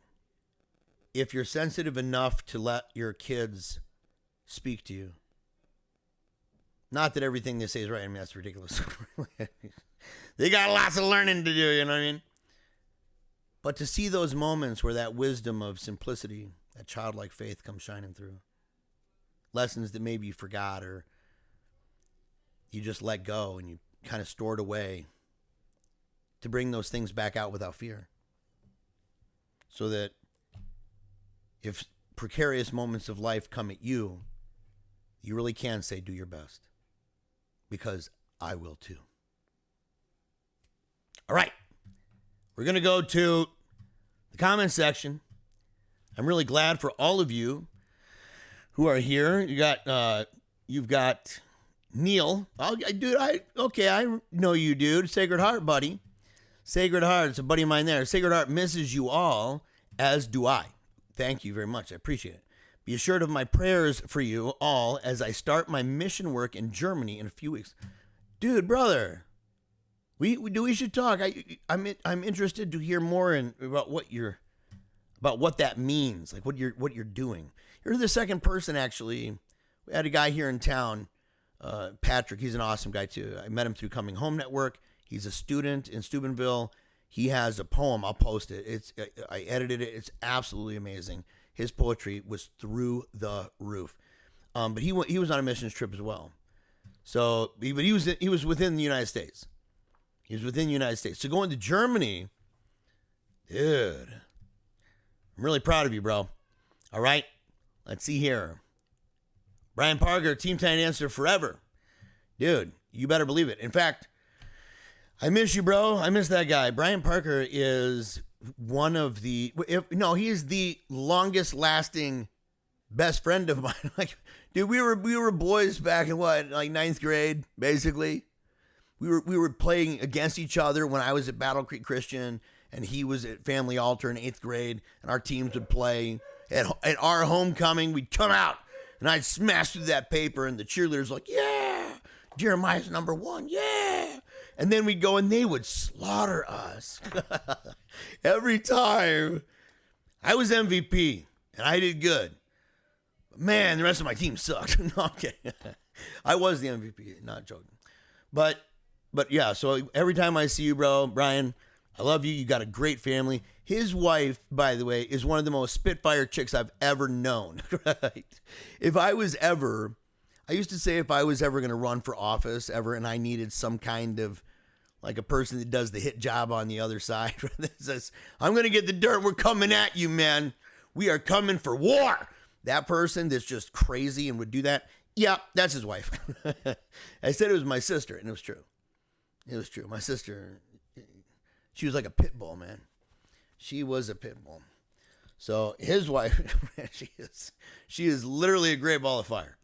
She just, it's awesome. Rachel Wilson, hi, Jer Bear and the Wolfpack. Rachel, I miss you. I've been trying. We've been going back and forth trying to talk. If people would like to talk to me and they would like to come in and have a chat, come into the Wolfpack chat. I think I put the link in the description below. I think I did. You got to check it out because your boy is coming back. I've been working.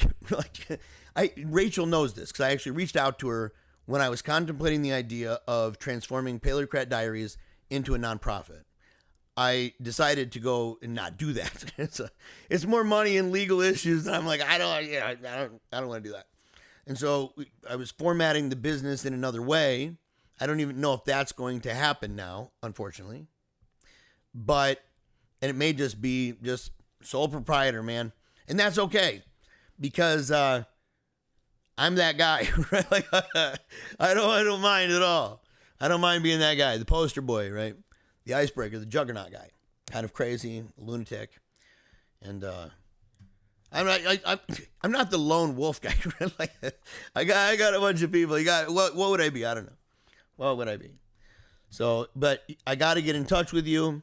And if people would like to get in touch with me, please, you can either follow me on Facebook and be my friend, and you can reach out through messaging there, or you can find me on Telegram. It's easy. The link to both of those, I believe, is in there in the description. If it's not, I'll come back afterward.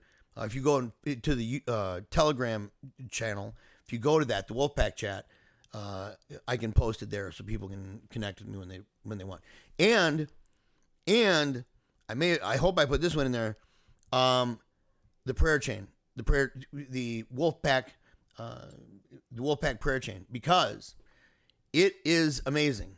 In fact, I need to give credit. I said I would, and I'm a man of my word. Okay, I am a man of my word. When this all happened, I posted about Ambrose and what we were doing and how we needed prayer, and I've believed for a very long time, and I'm guilty of saying something and then not living that thing and really regretting it, to say, what's wrong with me? Like, why do I do this?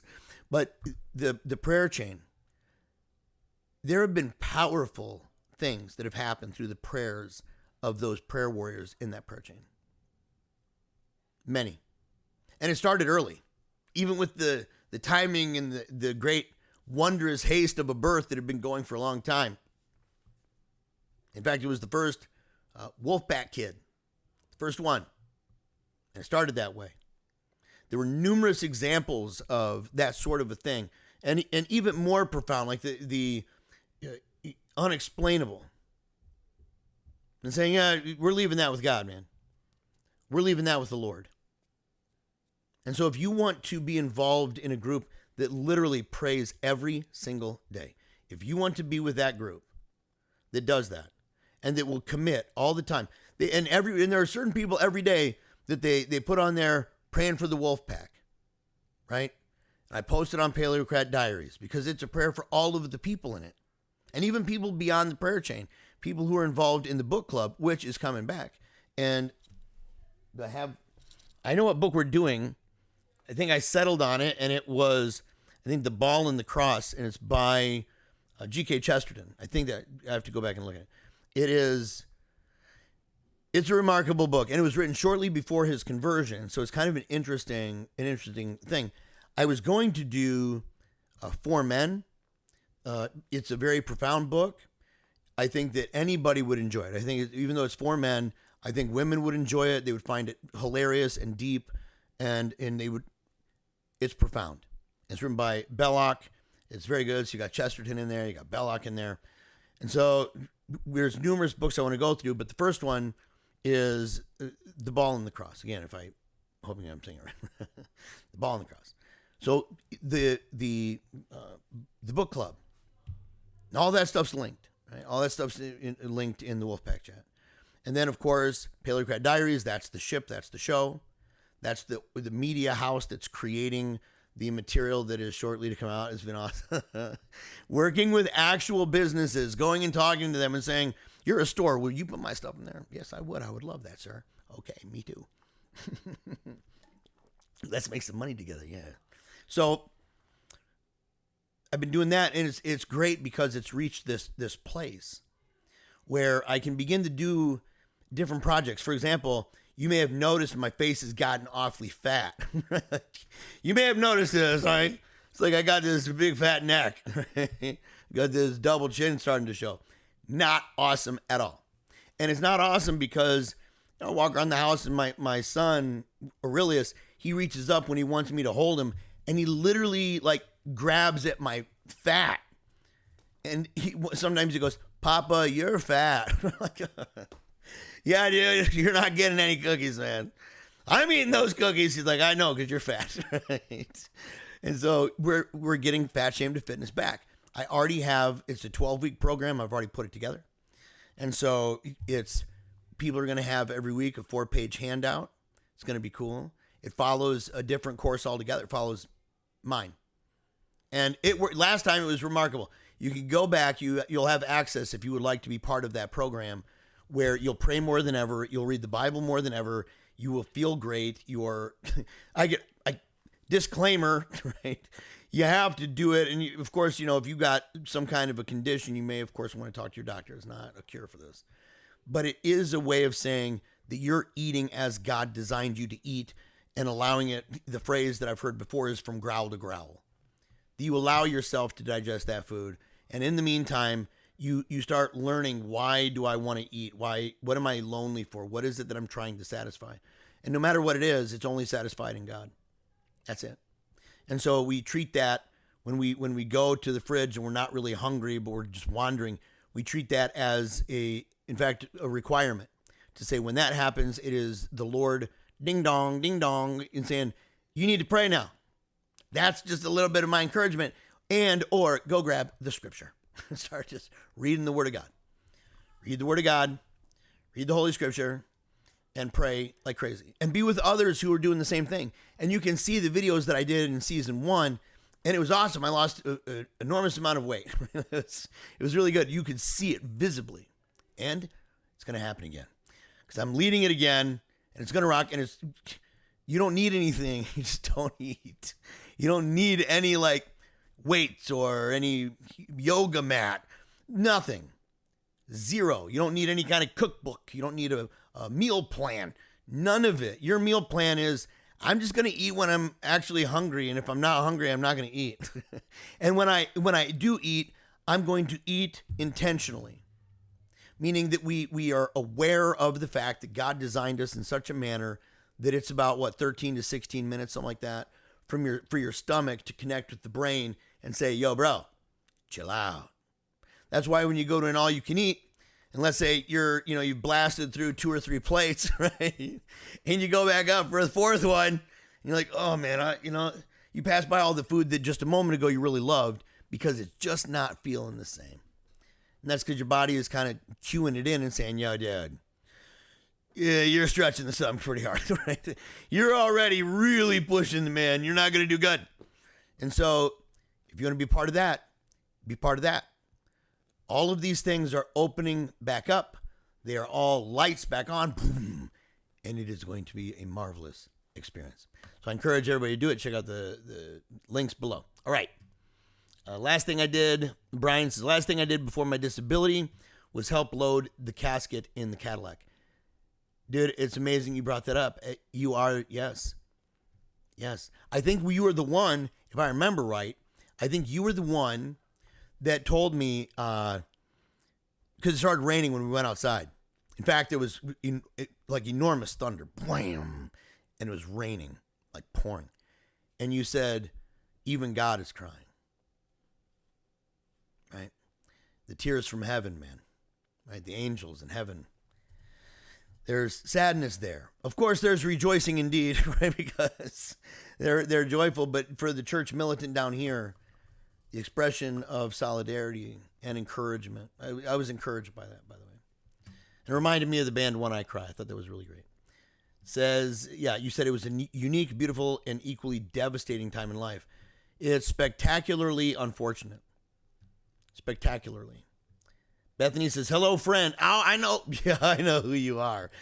Bethany, if you're still in here, I'm going to expect you to begin resending me the stories about animals and all that stuff that I did with reactions, because there's a good possibility that stuff's in the works. And so you probably should start sending them. But not spider ones, dude. No spiders, no snakes. No spiders, no snakes. That's my rule. You send me that. That is not awesome. And I think she did that. And they sent me tartar. I think she was the one. Were you the one that sent me tartar?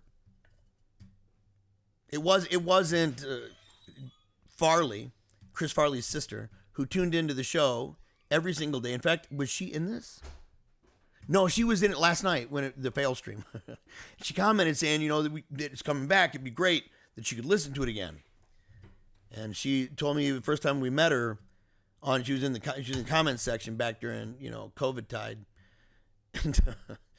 and was talking about how much she loves the humor of the show, and that I remind my humor and the way that I act reminded her all the time of her brother. And her last name was Farley, so I made a joke. I'm like, like Chris Farley, and she said, "Yes, that's my brother." And it really is, right? So Chris Farley's sister is a fan of the show. She was in the Wolfpack song. That's also coming back. The Wolfpack song, where people would howl at the sun, like, oh, and they had cups of coffee and stuff and straws. She was one of those that was howling in the video. So that sip was straight to the dome. We have shirts now that are coming out when the store comes up. Those shirts, we have ones that say straight to the dome. It's awesome. We have cups that say straight to the dome. I think we might have bags, stickers, whatever, right? We've got merch. We've got the merch for the straight to the dome, all sorts of the phrases that we used. If you have a phrase that you remember that I've used, if you have phrases or words or terms, whatever, that you say it's hilarious, right? Or it's interesting, like verms in the brain, enthusiasm in the veins, that sort of thing. Martin Lutheritis. Some people don't like that one. Suspicionista. Things like poo-poo trash nonsense. Poo-poo trash. So all of these different things, what's another? Not cuckoo pot you. What is that? Cuckoo pant you? University. I have to go back and look.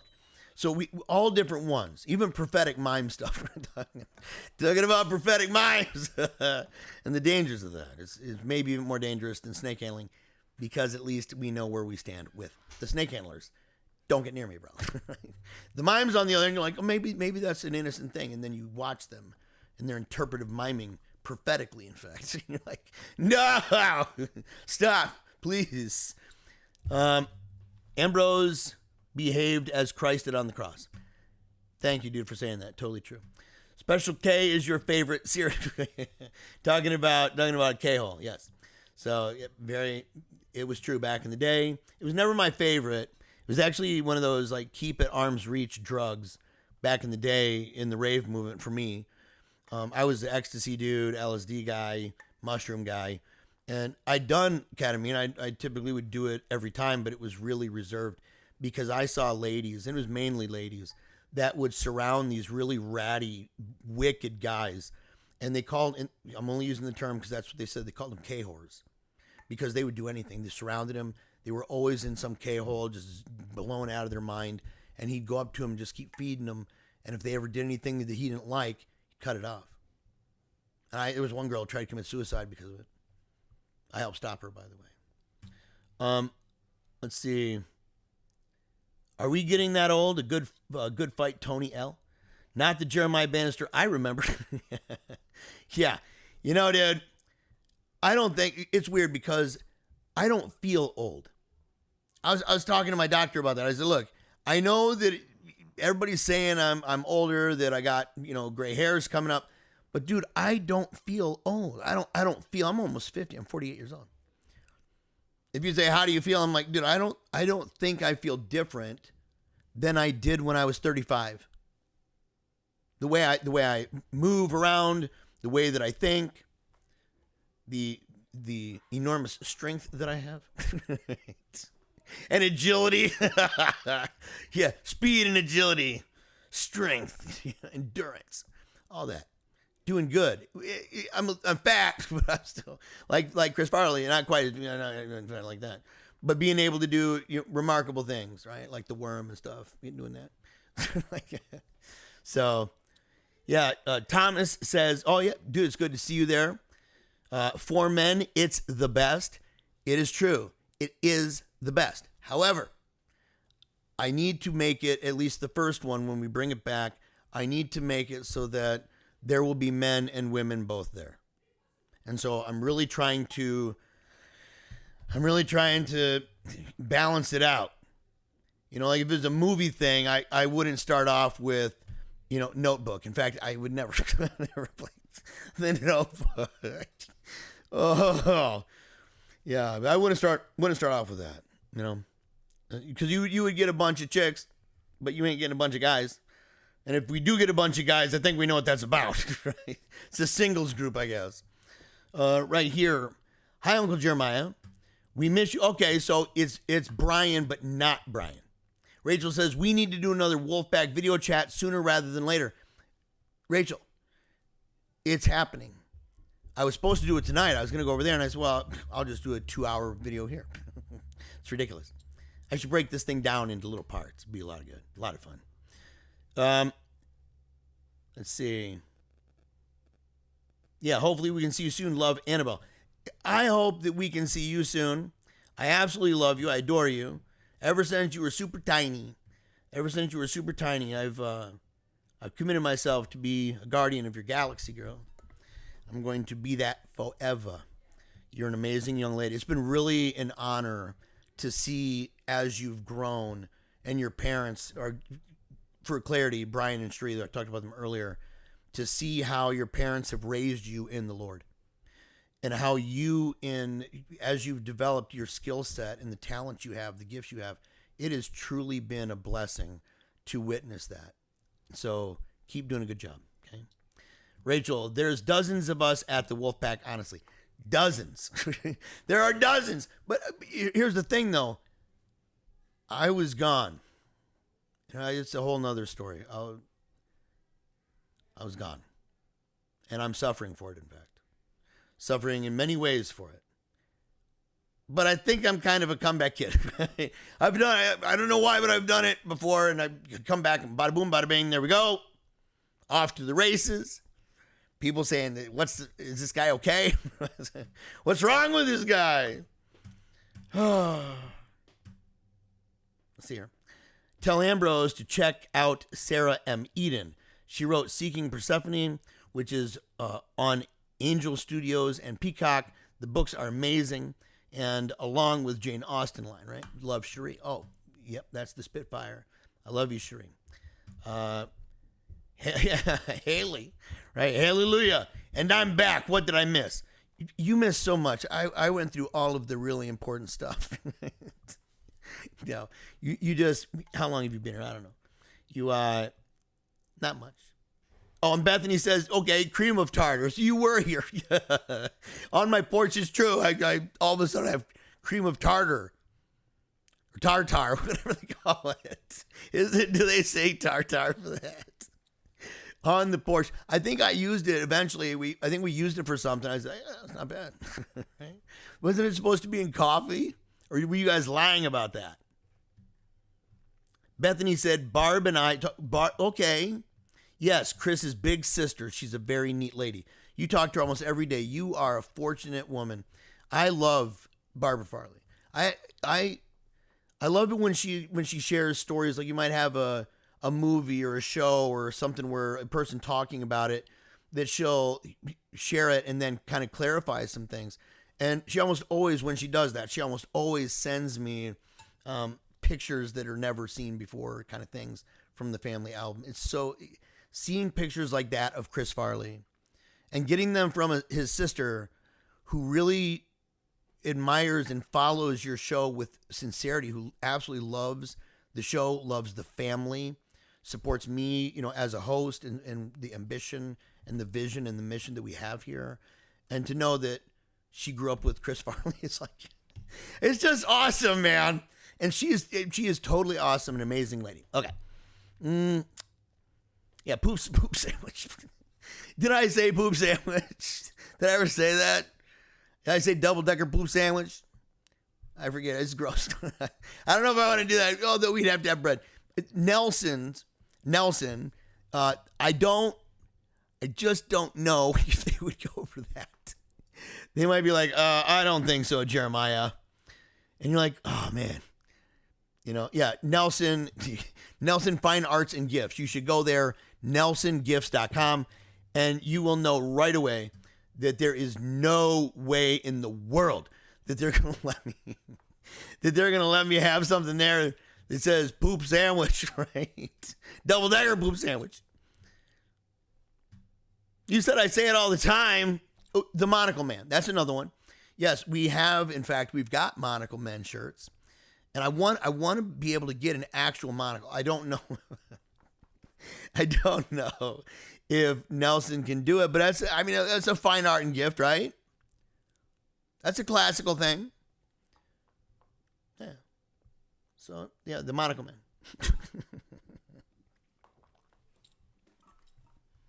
I have somewhere here.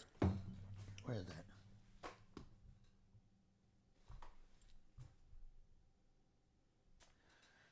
I don't see it offhand. We had to move stuff around a little bit because we wanted to have a really nice layout of pictures and paintings and beautiful photos and stuff on the wall, even prints and everything. And we have monocle cat. Yeah, so we have monocle cat. Right? Gato, right? What was the one? Was it named Gato? What do we call that bugger? Gatos. Yeah, I think Gatos has a Telegram chat. Did you tell them I worked? Yes, I did. That Ailey Bannister down there is my mega hot half Korean beauty queen wife, who to this day, people are like completely convinced that she's in her 20s. And they're amazed when I say, actually, she just turned 30. They're amazed by it. Oh, are they amazed? I got this thing down here, engage with your audience. Yeah, one. Start a Q&A, start a poll. No, forget you guys. Engage your audience. Well, it's been a lot of fun. I'm grateful for all of you who tuned in. I ask that you start spreading the word a little bit. If you've got that shofar, it might be a good idea to begin blasting it, or at least practicing the blast, because you will soon enough. You're going to hear Dangerous now. You're going to hear that intro and that King Kong apologetic. You're going to hear it. You are going to hear it. And there's sad news a little bit. I can't go into it too much. But there's really sad news. I'll just say this. Beware of organizations or apostolates that pretend. There's no other way to say it. That pretend to be something other than an advocacy group for the SSPX. Beware of them. Sometimes there's a rebranding. Sometimes there's a return to the roots. But is it of goodwill? Is it of good faith? You're going to have a lot of people, because when all that stuff went down with the society, I don't want to get lost in the weeds here. We got a lot of people that aren't Catholic in here too. But that group that was excommunicated, and yes, they were excommunicated, that they'll say, oh, no, we're not. I don't care. Every single group that was ever excommunicated said that, guys. And they're like, no, but we're the real ones. Okay, they said that too. Like, that's why they're excommunicated, bro. That's why. We're the ones who hold the real thing. Oh, gotcha. We're the real ones. People just have to go to France, ignore all of the Holy See, blah. It's a joke, dude. It's a joke. It's over. It's long overdue, and it's over. And people now are in a position, those who were working really hard, kind of undercover, those people have to figure out what to do, because they can't show too much open advocacy of something that there's no question that they approve of. No question at all. Zero. And that it's tucked away, hidden from the people, because they got to get back in, and there's got to be a way to do this thing. There's a lot of magic hands. Oh, look at my hands, right? Don't notice what I'm doing. I remember hearing one time, somebody says, last thing I'll say about it, I remember hearing some time where people were accusing these hosts of being a front, that they were going to do what every other group does.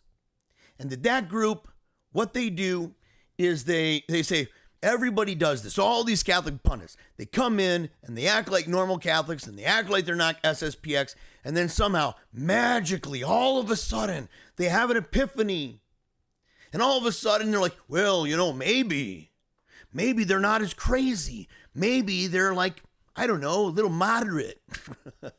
No, they're not. No, they are not. No, they are not. And then all of a sudden, you find yourself in the advocacy land. And then you're like cheering, yeah, come on now. But then all of a sudden, the hammer came down. The hammer of enthusiasts came down in Rome. Recognizing what many of us had already recognized years before. Years before. But hide that. Don't recognize that. Come on now. Come on. Put up those dukes. Put up those dukes, guys. And you're gonna see more and more and more. And when you see them, spot them and let me know. Say, look, I think this is what's going on. It's the, I don't know. It's the mirage, right? It's the, let me know. All right. Let's see here. Did you tell them I worked there? Maybe a cartoon of St. Francis de Sales with the line, by whose authority? 100%. That would be awesome. Or the sus one. I like that. Right? I like that one too. And the de Sales series, already factoring that in to not only its own collection, but also how it fits into other collections that are in the pipeline that are at various places in their development for production and distribution. And it's moving along quite nicely. It'd be better, honestly, if I had even one other person. I should just ask. If you or anybody you know, I'll do it right now. If you or anybody you know would like to work alongside the Kaiser and say, I want to basically take over the world with this material because it's the best, it's awesome, it's really fun, super educational, right? Tells stories that inspire people, that have changed lives. And you want to be involved with that, with me, email me. Seriously. Email me at jeremiah@dreambiggerthoughts.com. I'm very interested, especially if people are familiar with production, editing procedures, whether for pictures or stickers or videos, things like that. Even websites, if people are even remotely familiar with that. To some degree, I know it's going to shock people, to some degree familiar with AI in a very limited and strictly limited sense. Jeremiah@dreambiggerthoughts.com. Let me see. I'm currently making the Christmas cards for EWTN's religious catalog. Yeah, that's my wife. That's what I was saying. I said I didn't know what they were, but it's enormous stuff. Slam Cat, El Gato de Slam, band and album from back in the day. Really? El Gato. Mariachi bands. I still have that music. What is it? Mariachiando? Is that what it was? We're going to do our bedtime prayers and head to bed. Love you, brother. Dude, I need to do the same thing. And Rachel says, I am waiting to say prayers too. All right. Well, then we can all sign off. I'm going to go ahead and close this up. No more comments are going to come in. And so, let's see here. Blink. And so I'm very grateful. Yeah, Adam's making websites. Let him. He's doing amazing things. Maybe we can work. Maybe we can talk together. Even if it's just simply kind of getting an idea for where we are with things and maybe in ways that we can help one another. Let me know. Okay. I love you guys like crazy. Like crazy. All right. As we always say, and we're just going to have to do it. We have to do it. As we always say at Paleocrat Diaries, before we sign off, never give up. Keep on smiling. And memento mori.